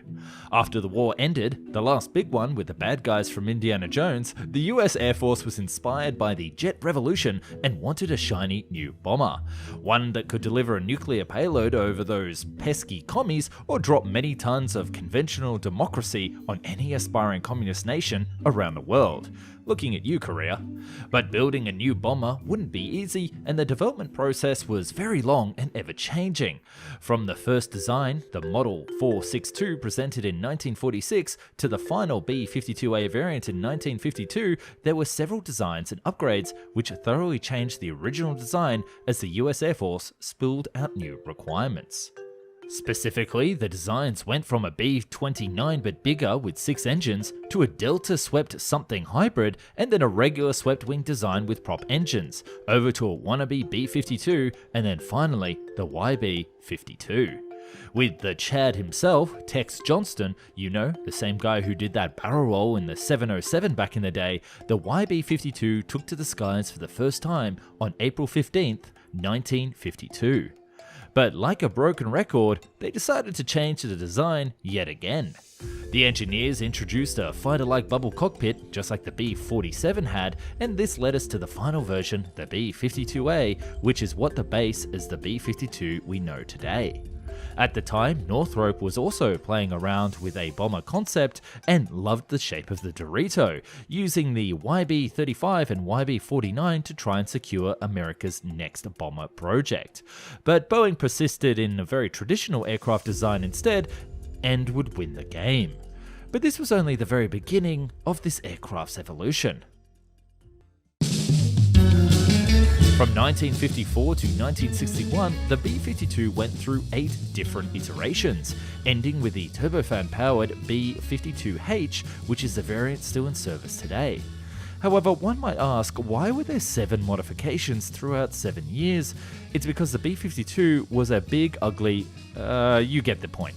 The plane had numerous issues that needed to be worked on, and Boeing was trying to perfect the design with each new iteration, and boy, it took them a while to get to where we are today. Because there were a few incidences. You remember how I mentioned that the B-52 dropped nukes on US soil and US allies? Well, it wasn't a training or testing, those were real nuclear weapons. During the 1960s, the US Air Force launched Operation Chrome Dome, the idea of which was to constantly have a team of patrolling B-52s with real nukes on board, so that in the case of a nuclear war, they were able to strike fast into Soviet territory. This led to a series of insane accidents with planes crashing with actual nuclear bombs on board. Luckily, security measures worked every time, and that's why you haven't heard about B-52-induced Chernobyls throughout the Cold War, but on 2 occasions, namely in 1966 and 1968, there were sort of disasters. During its routine mission over the Mediterranean, a B-52G collided with a KC-135 tanker while refueling, causing the tanker to explode in mid-air. The B-52, armed with nukes, was hit and had to perform a crash landing. There wasn't a nuclear blast, but conventional explosives inside the bomb detonated and spread out radioactive plutonium. Somehow, and by a huge miracle, there were no casualties on the ground, but the KC-135 crew was killed and half of the B-52 crew as well. And as if they hadn't learned their lesson, just 2 years later, in 1968, another B-52 crashed in Greenland in a similar scenario, and this put the nail in the coffin for Operation Chrome Dome. But by this time, ICBMs were being developed, and the end of the world cargo would now be carried with missiles instead of bombers. So what was the US Air Force to do with all these B-52s that they had lying around? After the supersonic bomber hysteria ended with a B-58 and XB-70 both being discarded by the Air Force, the B-52 was still the main long-range bomber for America. It was extensively used during the Vietnam War to rain bombs during air raids, and even managed to score air-to-air kills while doing that. Because the B-52 was designed back in the tail gunner era, it scored kills against Vietnamese MiGs during the war. One of these was confirmed by the Vietnamese as well, so that makes the B-52 the largest aircraft to score a kill in the air. After the war, the airframes went through several very extensive upgrades and refurbishments. Almost all the panels were stripped from each remaining B-52 and replaced, and each aircraft was thoroughly inspected. With the development of the AGM-86 cruise missiles, the B-52 became a missile carrier as well. But it ironically was instantly obsolete against Soviet air defense systems, even back during the Vietnam War, where many AGMs were shot down by AA fire. So the new role of the B-52 would be launching missiles outside of the range of enemy AA or carpet bombing enemies in uncontested airspace. And that's exactly what it did in Iraq. The B-52s were extensively used during the 1990s Gulf War, dropping some 40% of total ordnance on Saddam's army. However, after one freaky incident where an AGM-88 HARM anti-radar missile was shot and damaged a B-52 because it mistakenly honed in on the tail gunner's radar emission, the government decided to remove all tail guns from the B-52. The bomber that actually got hit managed to land safely and got a nice stencil in harm's way. But that means no more air-to-air kills for the buff. As part of the START treaty with Russia, older B-52s and all G variants were to be removed from service and destroyed, so the B-52H remained the only variant in service from the mid-90s onwards. Another interesting thing is that the START treaty also required the US not to carry nuclear weapons on board B-1s, so the B-2 and B-52s were now the only nuclear-capable bombers in the entire US Air Force. And yet, there was still another interesting use for these jets. B-52s proved to be an invaluable asset for the Navy, using them for maritime reconnaissance as well, and they were also equipped with Harpoon anti-ship missiles as well as anti-ship mines that they could drop from the air, making them the perfect Navy bomber. During the late 80s, Soviet pilots started to harass US carrier groups, trying to take photos, flying at very low altitudes, and recreating the end of the Top Gun films. So the Navy wanted to counter this threat and started practicing detection of low-flying aircraft with their fighter jets. And to play the enemy pilots, you guessed it, B-52 pilots playing the adversary in these scenarios. But what's crazy is that they got so good at it that in one occasion they bragged to a carrier's air traffic control that they spotted the carrier, but when the ATC replied that he couldn't see them and they must be lying, the pilot told them to look below a deck level. They buzzed the carrier just above the surface of the water in Top Gun style, surprising everybody. And then they made a turn and did yet another run, and this time with everybody having their cameras out. And this is how we got these insane pictures of B-52 flying below the deck level. I bet Tex Johnson was proud. During the following years, with most of the mechanical and other problems being solved, the last F in buff changed to fella, with pilots starting to love this bad boy. Today, it's still in service as you know, and is currently being used as a testbed for HAWCs, hypersonic weapons being developed, called by the Orange Man. We have, I call it the super duper missile. Apart from that, with further other developments, the payload capacity has been increased to the current 32 tons of ordnance. With the new rotating missile launchers, this jet plays pretty much the same role as what it was envisioned back after the Vietnam War. So what's the future of the B-52? Stories like the one about Captain David Welsh, who was a B-52 pilot and whose father flew one during the Cold War, while his grandfather flew it in Vietnam, are the best description of how long this thing has been in service. Currently, new major upgrade is being envisioned for the B-52 fleet that would take it to the next generation. Outdated and used up engines will be replaced by new Rolls-Royce F-130 turbofans, and various other upgrades like radar and sensors are being included as well. This may end up being the last version, the B-52K variant of the Stratofortress, with planned prolonged lifespan somewhere into 2050. There might even be 100 years in service anniversary. And just like the F-15, which received a recently EX upgrade and new airframes being developed to the US Air Force, this platform has proved to be valuable and just good enough over such a long lifespan. And who knows, maybe it'll be turned into a passenger plane next, which you can watch this crazy idea on the channel right now.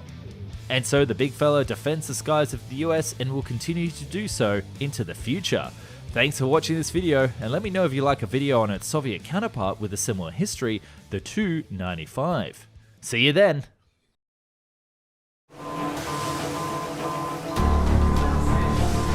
Carrying 28 fighter jets, this submarine fills the gap between an aircraft carrier and a floating war machine.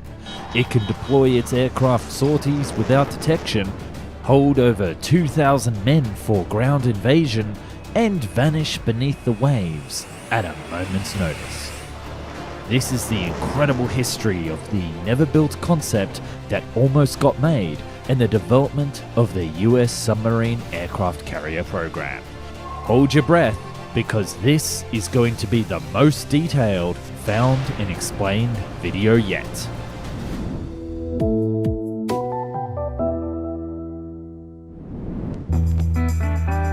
Submarines have always played a pivotal role in Navy strategy, but for all their advantages of cruising beneath the surface of the water, their role has actually been quite limited. Most navies only use them for surveillance, torpedo warfare, and missile launches, compared to aircraft carriers, who thanks to their size are obvious targets, but can be used for so much more than submarines. The question then remains, if a submarine could house aircraft, it would have all the advantages of an aircraft carrier with the defense of cruising beneath the waves. Putting planes onto submarines was not a new concept.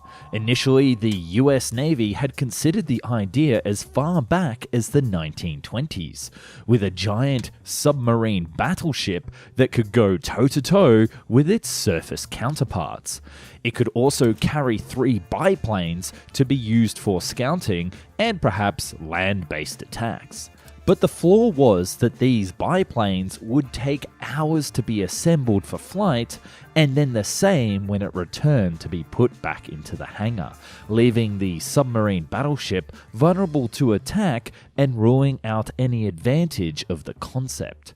There were also many versions of this battleship considered, and it's something that perhaps we should show on a future video, so give a like if you think so as well. Flash forward 20 years during World War II, and the Japanese built the I-400, a submarine that could deploy 3 Aichi M6A aircraft for attacks, with a range of 1,000 kilometers.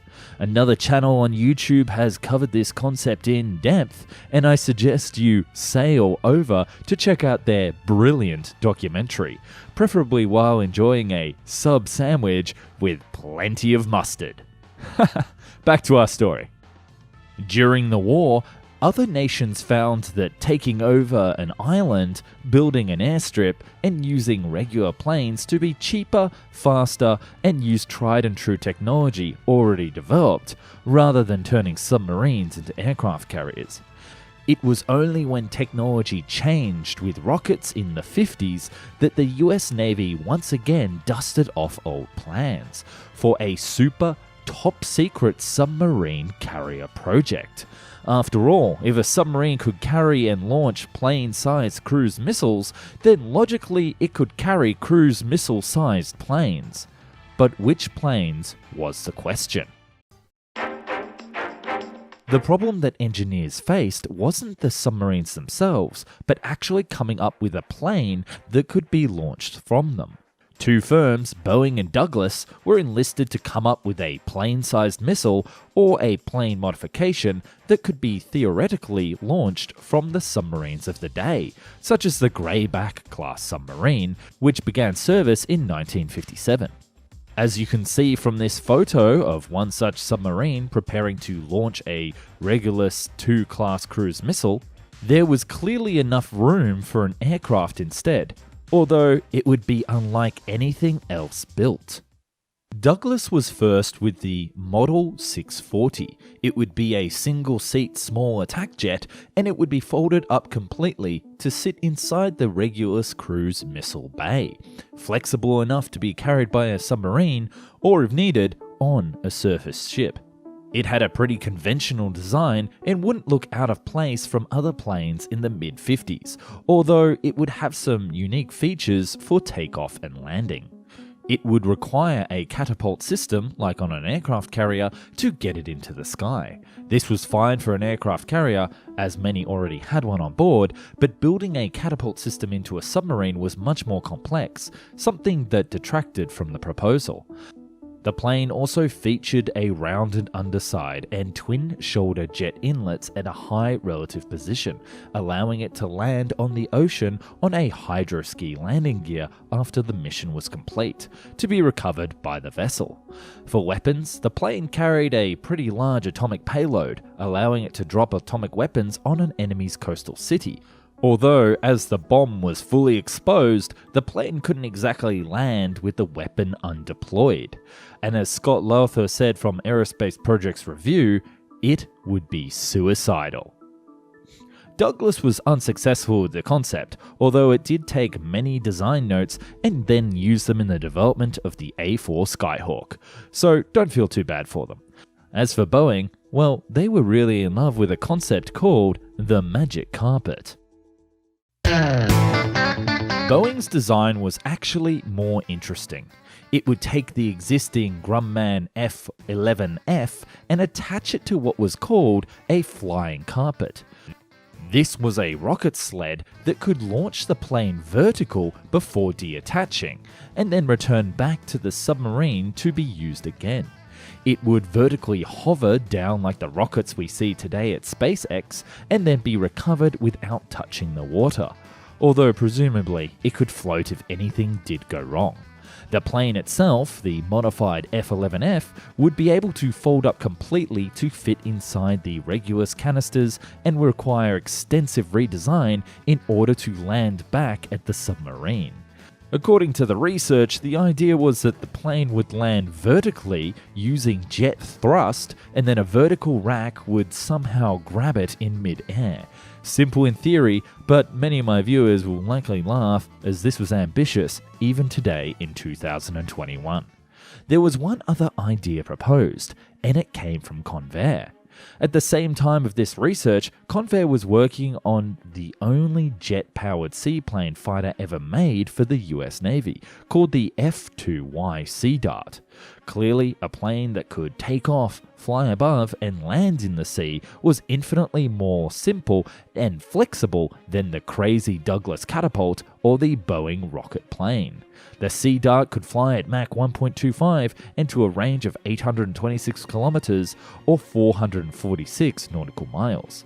However, these Convair jet seaplanes, which by the way clearly deserve their own video, were too big to fit on the greyback and would need their own submarine, something that the US Navy had up their sleeve. This submarine design was originally created by the US Navy's Bureau of Ships and would be 460 feet long and be powered by a large nuclear reactor, like every other idea from the 1950s. It would be able to carry 3 modified Sea Dart fighters for missions and would have folding wings to fit on board. They would be kept in a round hangar within the hull of the submarine near the top, and the idea was that the submarine would surface, an elevator would take the plane to the top deck, and if conditions allowed, the plane would take off on the ocean. If the submarine encountered rough seas, then there was an alternative launch method of using a 170-foot or 51-meter track on the top deck.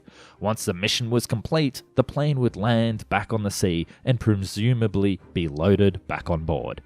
It is unknown what happened with this design, but clearly the concept was well thought out, although we can see 2 problems.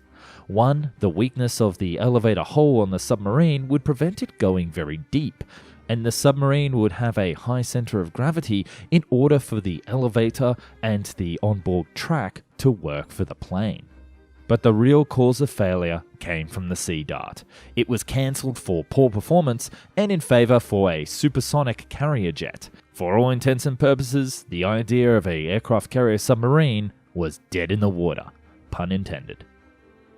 While the aircraft research had resulted in a bit of a stumbling block, Boeing had not given up on the idea, and by the late 1950s proceeded to come up with 2 submarine ideas to complement a new jet design. And believe me, these were even more crazy. Not satisfied with just substantially modifying the F-11F, Boeing came up with a new jet design and paired it with new submarines. Beginning with the plane, it would have an impressive performance as it wouldn't need to take off from a runway, thus no high thrust to weight ratio. The wings would also be smaller, and this is kind of a scary idea, there wouldn't be any need for a landing gear. It would be essentially a manned missile. It would also have a speed over Mach 3 and be able to carry most modern missiles at the time internally. They also developed 2 versions of a submarine aircraft carrier called the AN-1 and the AN-2.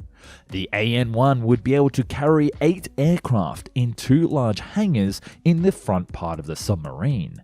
Each aircraft would have its own launch bay where the planes would be simultaneously prepared and loaded.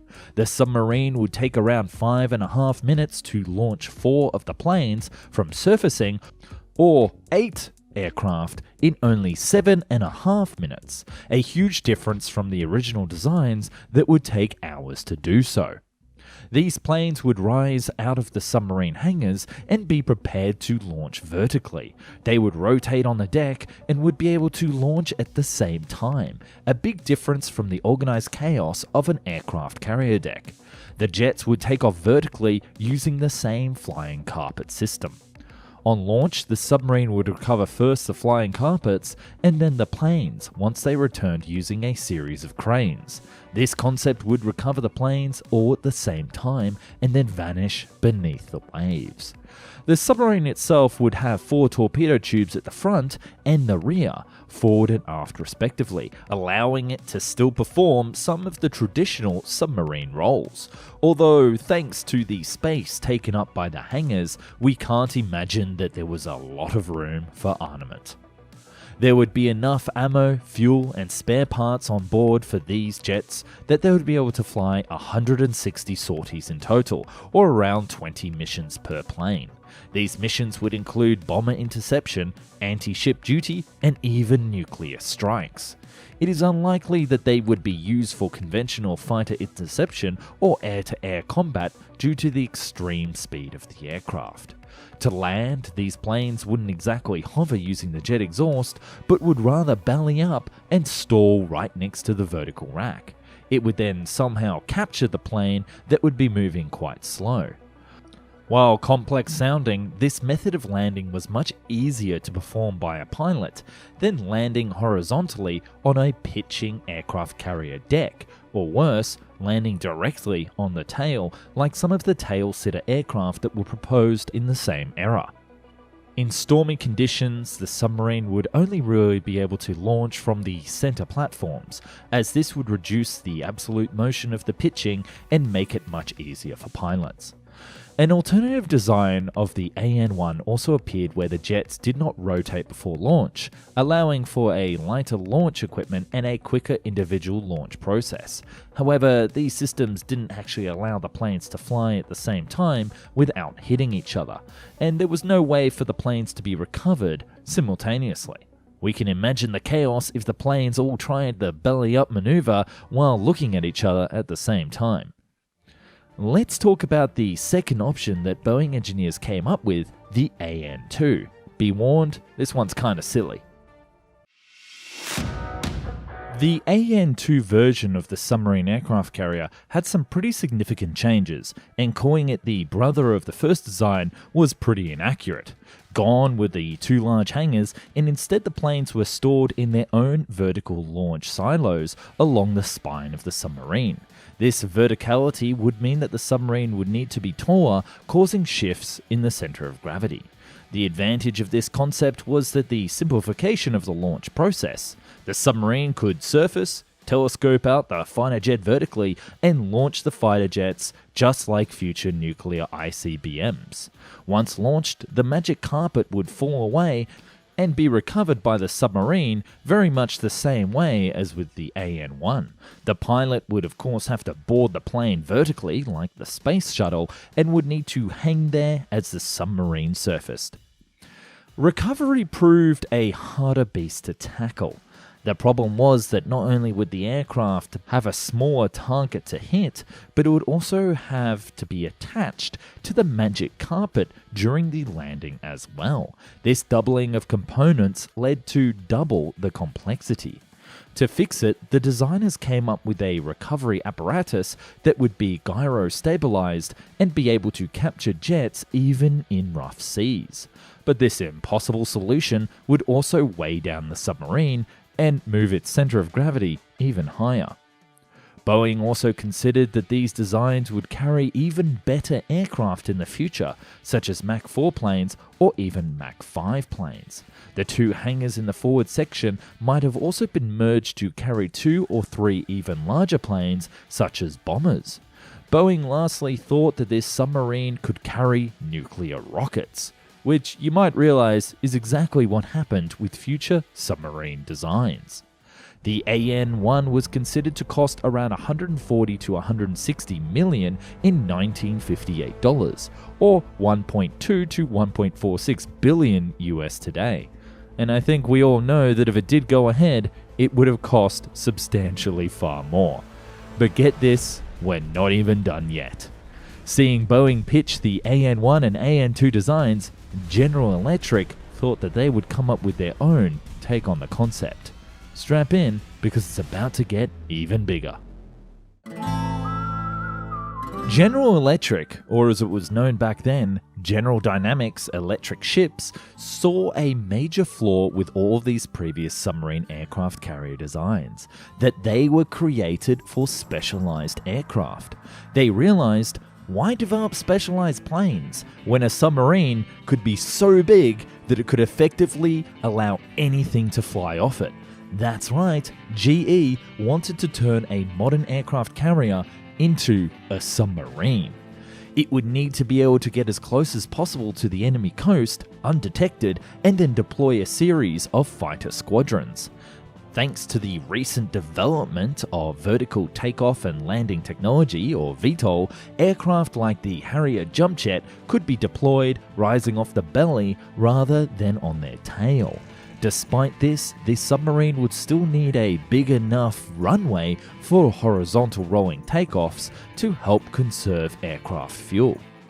Many different concepts were studied by the team, and they include Design B, vertical silos like the Boeing AN-2, Design C, canted silos that would launch the aircraft at an angle, but like Design B, it limited the number of planes on board, Design D, twin elevated islands that would allow 2 vertical launch platforms for jets or helicopters, Design E, that had a full-length flight deck and 1 island in the middle, but like Design D, it was limited to only aircraft that could fly vertically.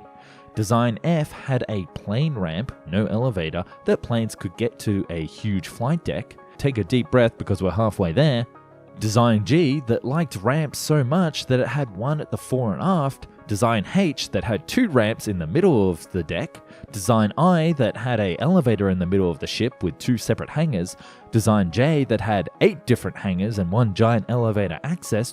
Design K that went nuts with the hangars with 16 of them and 3 well decks that could move, although I'm not entirely sure where the flight deck was here, and Design L, a mini submarine with 10 aircraft created at the request for the Navy for a cheaper solution, estimated to cost only around $100 million in 1963 dollars, or $848 million today. And in the end, they came up with this, labeled Design A.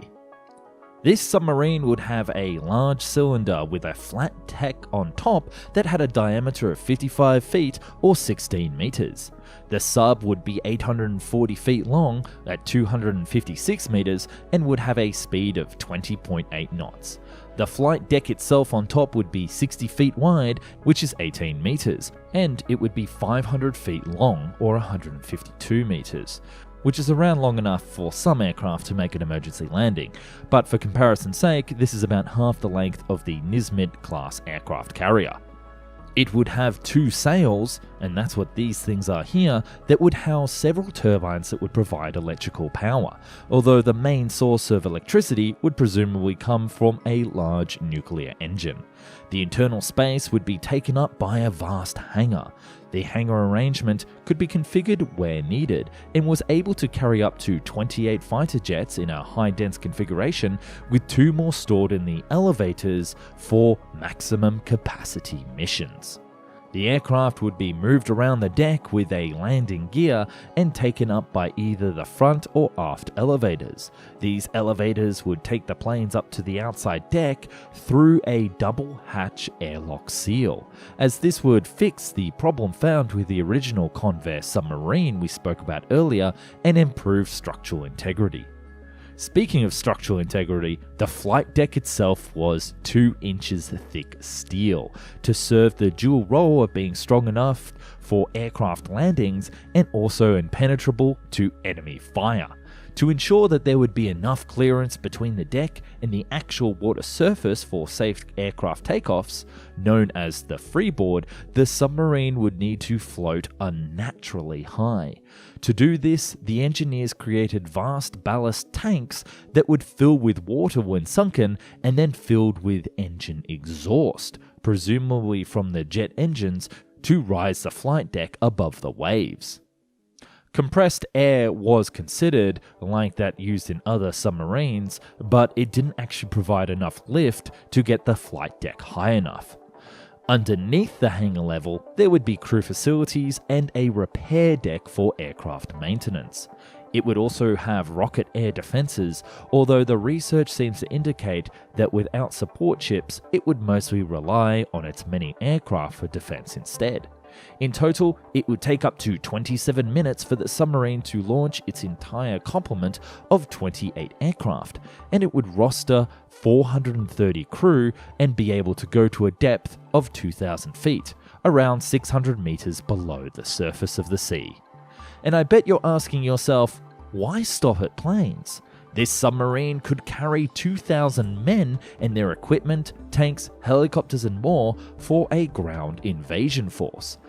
It could even carry artillery that could be taken up onto the flight deck and then used for shore bombardment.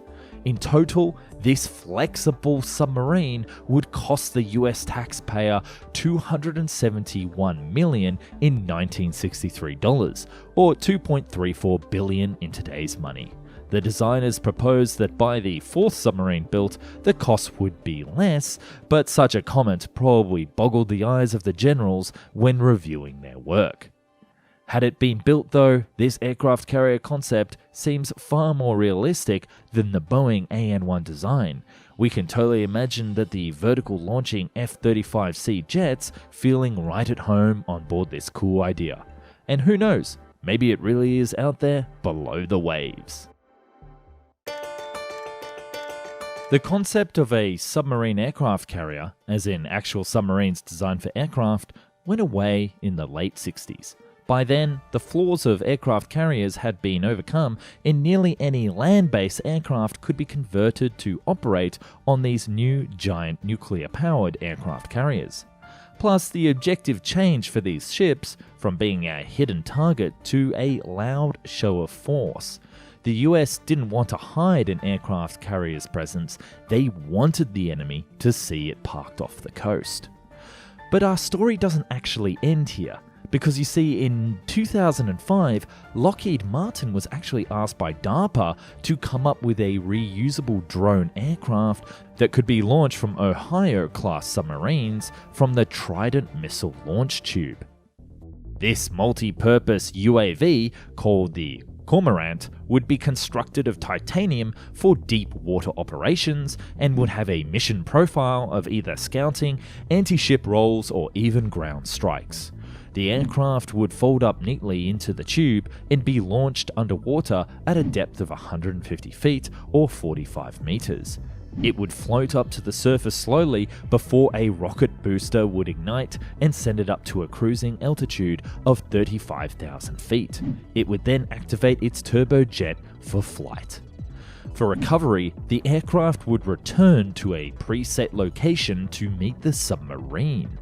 It would shut its engine down and seal its turbojet to deploy a parachute. It would then gently float to touch the water and sit there until the submarine arrived. On arrival to the location, the submarine, without surfacing, would send up a small robot that would find the aircraft using sonar and attach a small rope to it. The rope's other end would reel it back into the launch tube, dragging the whole plane back inside. Once the aircraft and robot were recovered, the tube would then be purged and the engineers could prepare the plane for its next mission. This whole study cost around $4.2 million, and Lockheed fully expected that they would win a second round of funding to build the first prototype. However, in 2007, DARPA declined to proceed with the project, and since then, the idea of a submarine carrying an aircraft has vanished beneath the waves. A submarine aircraft carrier has always been that missing link between Navy-based aircraft and submarine operations. There is that gap between something that can be launched undetected but still have the range and flexibility of an aircraft, especially over land far away from the sea. We could see that this concept could be used for special op missions where a team is sent from a submarine via a VTOL aircraft to a hot zone and return before the alarm can be raised. However, that now can be done with other tools, like from an aircraft carrier or an extreme long-range aircraft with mid-air refueling. Likewise, any strikes can be formed by a cruise missile, and nuclear capability has long since evolved away from plane-mounted atomic bombs. ICBMs fill that role and then some. Simply put, we have the technology to create a submarine aircraft carrier and have had it since the end of World War II. But there isn't really a need for it. Of course, there is also the possibility that the US government or others did actually go ahead with this plan, and right now sitting off the coast in those murky depths is something awe-inspiring. I'll let you decide in the comments. Where's my damn hoverbike? You know, that thing we saw as kids flying through the forest of Endor, or those hoverboards that Marty used to escape Biff's grandson in the far-flung future of 2015. Where are they? Well, it turns out we made them 70 years ago. Has been invented by Mr. McCarty, an American. It's what you might call a personal helicopter, and it evidently works. Yes, it seems all right as long as he doesn't step off while he's going. It's powered by an outboard motor and can easily land on water. Look, no hands. In the 1950s, we were awash with projects promising the transport of the future. I'm not talking about flying cars, I'm talking about one-man flying platforms that operated more like a surfboard or a jet bike than a plane or a car. They were called everything from aerocycles to prop copters, and they were cool. And they were possibly the biggest revolutionary in the military since the machine gun. But these aircraft never got mass produced, and we never got our Jetsons future. This is why.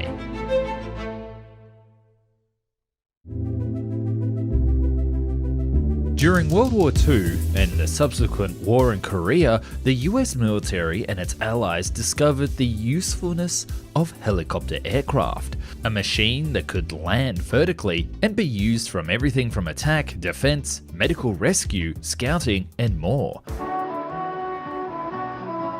Attention all personnel. Report immediately to admitting ward and operating room. Attention all personnel. Report immediately to admitting ward and operating room. However, it wasn't the end-all solution. Helicopters were fragile, slow-moving targets that didn't really have the flexibility to be used with soldiers on the ground, outside evac or deployment. The military wondered if there was a way to take the helicopter technology and shrink it down to the point that a single soldier could use it within a small combat scenario, as well as be simple enough that even a basic conscript could use it within 20 minutes of training. It was this second point that had the most brilliant breakthrough. Charles H. Zinnemann of the National Advisory Committee for Aeronautics, which was the precursor to NASA, came up with an ingenious way to steer this idea of a new machine. The steering would be entirely done by shifting the body weight back and forwards or side to side, just like a skateboard, snowboard, or those weird hoverboards that everybody got from China in 2015. The advantage would also mean that the user would be able to hold a rifle whilst in flight, or perhaps use a mounted machine gun. No hands. And with that idea, the flying platform, or the aerocycle, was born.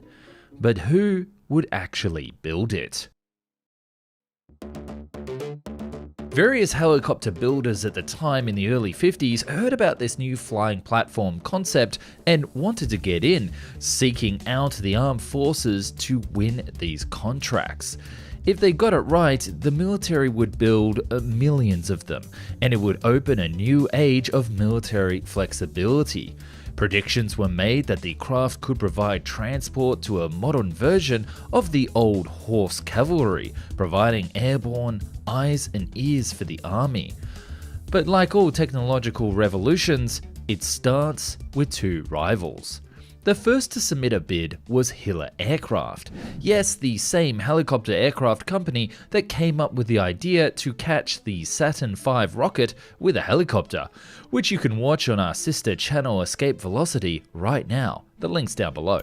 It would be called the Hiller VZ-1 Pawnee, and it would simply be a direct lift rotor aircraft with a contra-rotating ducted fan lifting a simple platform for one man and equipment.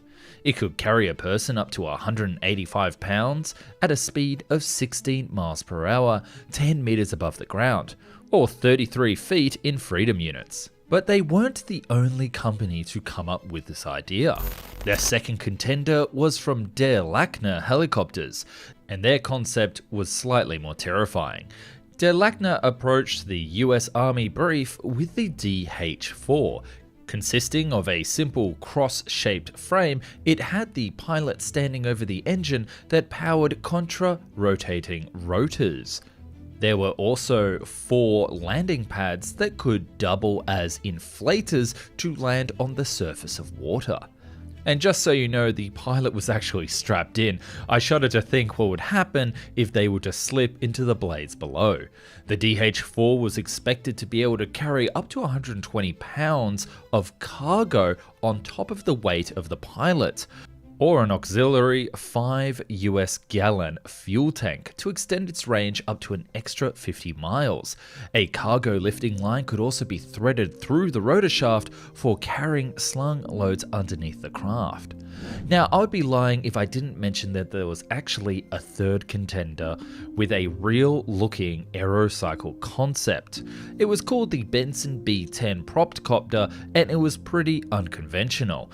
It was made out of a beam that had engines mounted to each other with rotors. These rotors would steer the downwash, which was linked to a single joystick used by the pilot. But it wasn't used beyond the prototype stage, and I'm not entirely sure why, so if anybody knows, let me know down in the comments. Prototypes of the other two concepts were built, and then it was time to test them, face-off style. Hiller was the first to test their aerocycle concept in Brooklyn in 1955. It was called the 1031A1, but it wasn't exactly up to the requirements set up by the Army. So they built a more powerful version called the VZ-1 Pawnee, which I mentioned earlier, and 3 of each were built. Because of the ducted fan design during testing, it was found to be very stable despite the high center of gravity. But there was also a flaw. Because the new Pawnee was so much larger, the kinesthetic controls, like the skateboard for the feet, no longer worked, and thus required conventional controls like a helicopter. And conventional controls means conventional training. This killed the concept as it was no longer simple for a soldier to use, leaving the gates wide open for the Der Lackner HZ-1 aerocycle. Der Lackner's version, thanks to sticking close to the Army's requirements, passed with flying colours, raking up over 15 hours of flight time. It was fast, it could extend its range, and it could carry plenty of cargo. It was so promising that the generals from the Pentagon commissioned up to a dozen more prototypes to send out to various testing facilities and terrains across the country. But then it came time for the Army evaluators, the actual people to use it in the field, to get their hands on it. And what they found will send you into a spin. The test program was transferred to Fort Eustis in Virginia, where one Captain Selma Sunby took over the test flying duties. His primary concern was it actually simple enough for an Army grunt to use this flying machine. Der Lackner had claimed that it only required 20 minutes of training to be able to fly their aerocycle, but that had some had even learned to fly it in under 5 minutes. But was this true? The captain very quickly found out that it was far more difficult to fly than initially expected, and that he wouldn't trust anyone under his command to fly it without extensive experience. The rotors were also prone to cutting the grass and kicking up rocks when you tilted it during flight, making it a bit more of a hazard to use. And that was before the crashes. Oh yes, 2 high-profile crashes occurred after prolonged use. Exactly 43 minutes to be exact, something not tested initially. Essentially, what happened was that the contra-rotating rotors would collide over time, the blades shattering and the entire platform crumbling down. Thank goodness that they were actually tethered and flying without a pilot, as someone may have gotten hurt. It was also discovered that during wind tunnel tests, that the claimed forward speed was limited by the tilt that the pilot could perform, meaning it could go fast, but you might tip right over. With these 2 problems unable to be resolved, the Der Lacker concept was put on ice, but that wasn't the main reason why the concept was scrapped. The real problem with these flying platforms, or hover bikes as I like to call them, is that they're so darn loud, they're slow, and they don't really perform enough of a role that more advanced helicopters couldn't do in bulk. You can't sneak up on an enemy when you have 2 helicopter blades buzzing away at your feet. Also, there's no armor, so you could easily be shot down. That is, of course, if your bike didn't fall apart after 43 minutes into the flight. But you bet that this idea of a one-man transport wasn't done yet. In the 1980s, a cruise missile engine builder, Williams International, developed a small single-person lightweight VTOL aircraft. It pretty much looked like someone standing at a pedestal with a joystick and was named the Flying Pulpit, or more officially, dubbed the Williams X-Jet. It could be flown in any direction, hover, rotate on its axes, and get up to a speeds of 60 miles per hour for 45 minutes. It could also lean around corners with the pilot shifting their body weight, just like the ideas 30 years before. But just like the previous versions, there were some concerns. It was found to be inferior to helicopters, now leagues above their 1950s counterparts. And thanks to the slow rise in drone technology, much of the use of the Williams X would be replaced by a robotically controlled aircraft into the future. For this concept, it was simply too late. And that's why we never got our hover bikes. But you still bet today that companies are trying their hardest to bring the concept back. Current developments include Mallory Aeronautics, the Aero X, the Hoversurf Scorpion 3, but the most exciting would be the rumor of the Speeder under development by the US Navy, a top speed hover bike with 200 miles per hour and a flight endurance of 60 minutes. So watch this space. But to be honest, I don't know why they bothered, when we could have just had a jetpack instead. Future video perhaps?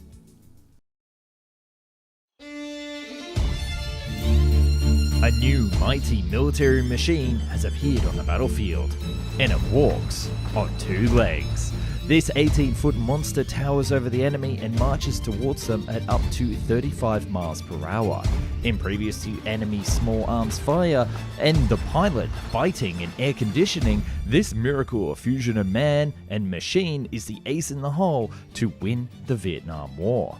But the idea developed and prototyped 70 years ago never left the testing labs, let alone entering the jungles of Southeast Asia. Why did the military and General Electric seemingly develop futuristic science fiction technology, solving many of the issues with creating 2-legged mech suits, only to abandon it in its infancy? This is the hidden story of the walking machine, the Pedipulator.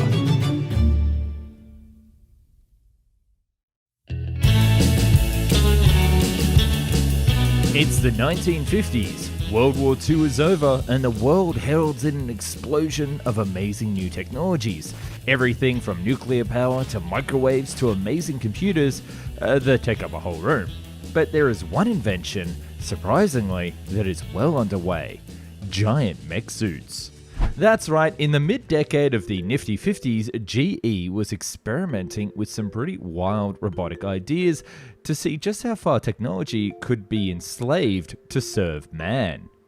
And it all began with a simple enough problem. The US military needed a way to routinely handle radioactive materials during the production of atomic weapons, and employed General Electric to come up with a way that the engineers wouldn't burn their fingers off. Enter our mad scientist of the story, Ralph Mosher. As an engineer at GE, he played a pivotal role in the development of their first prototype called the Handyman, which he detailed in a technical paper as a two-armed master-slave manipulator designed for the manipulation of radioactive equipment. Honestly, the rest of this tale is going to sound pretty Fallout-esque, so hold on to your handles and get those Geiger counters. Facilitating control over the colossal mechanical arms was a wearable control harness, empowering the operator to direct the manipulator's movements. Each gesture or hand movement executed by the operator whilst wearing the harness was faithfully replicated by the manipulator. And it was fluid and accurate, being able to twirl a hula hoop with no effort and casually lift and crush things up to 60 times more than a mere mortal, making the operator a virtual superhero. In fact, part of the original report even highlighted the psychological ramifications of the technology and said that a doctor might have to be on staff for when those operators go power mad. Mosher went on to christen the Handyman as the Cybernetic Anthropologist Machine, or CAM for short, envisioning the application of such a control system in a diverse range of tasks and industries, with a big civil application being aimed at the construction industry. But there is just one problem with the current tech, was that it wasn't easily portable. So thus they would come up with their next version called the Hardyman, and it was the first attempt by GE to build a practical powered exoskeleton. This machine was intended to allow the wearer to lift loads of 1,500 pounds, which is 680 kilograms, with ease. Alas, they could never get it to work properly, and weighing 1.5 tons meant that it was impractical for the average man to use. Thus, the engineers decided the arms would need to be attached to a suit that the operator could walk around in. And to fit this all in one suit, it would need to be big, at 18 feet tall.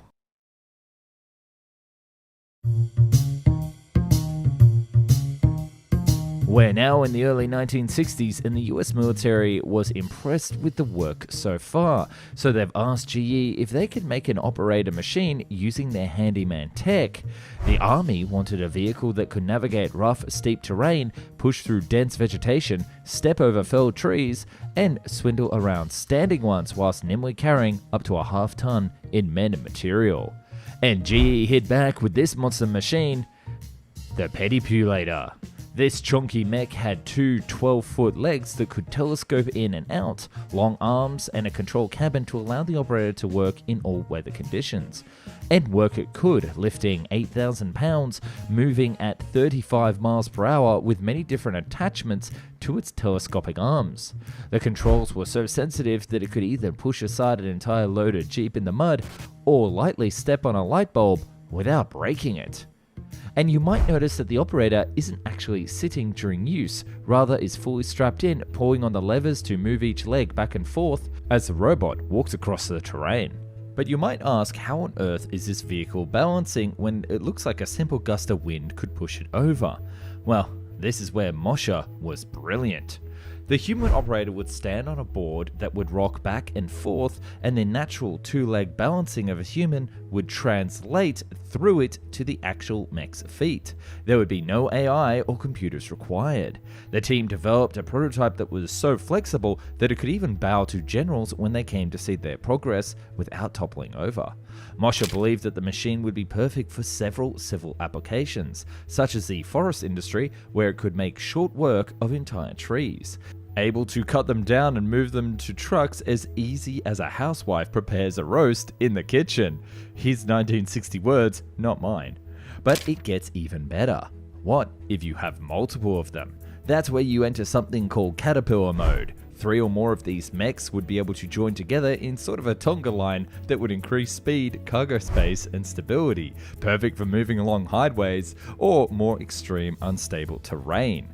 The military was impressed. Here was a machine that could do it all and might be the secret weapon that they were looking for to win in the dense jungles of the Vietnam War.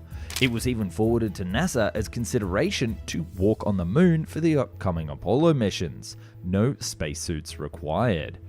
Alas, there were some major flaws with the machine that made the US Army take a pause.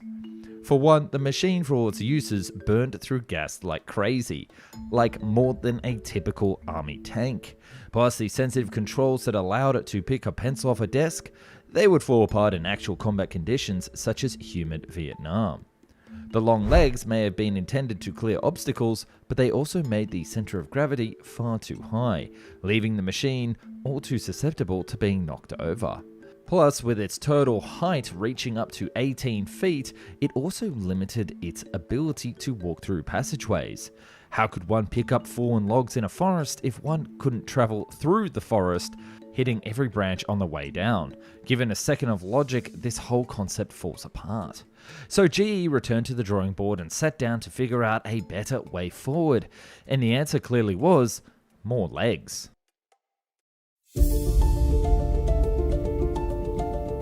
You don't get the label mad scientist without being able to talk the military into continuously funding all of your projects, and Mosher was the best of the best. He understood the flaws, too tall and too unstable, and came up with this. Meet the walking truck robot. It was much shorter at 11 foot tall, but still weighed 3,000 pounds. While it would actually have 4 legs, it could actually balance on 2 of them, giving it the ability to walk over and around large obstacles.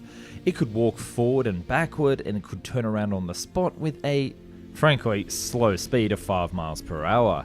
It had a cargo carrying capacity of 500 pounds, which is relatively impressive when you realize it could carry that on 1 foot, and it could drag up to 1,000 pounds behind it on a sled. This was all powered by a 90 horsepower gasoline engine that drove a pump for high pressure hydraulic system. The legs moved by hydraulic actuators, with the servos being hydromechanical with no electronical elements, meaning that it was perfect for that eventual nuclear war. General Electric was so proud of this new model that they ran a full-page ad talking about it and how it was the future of the US military, that tanks and cars need not apply.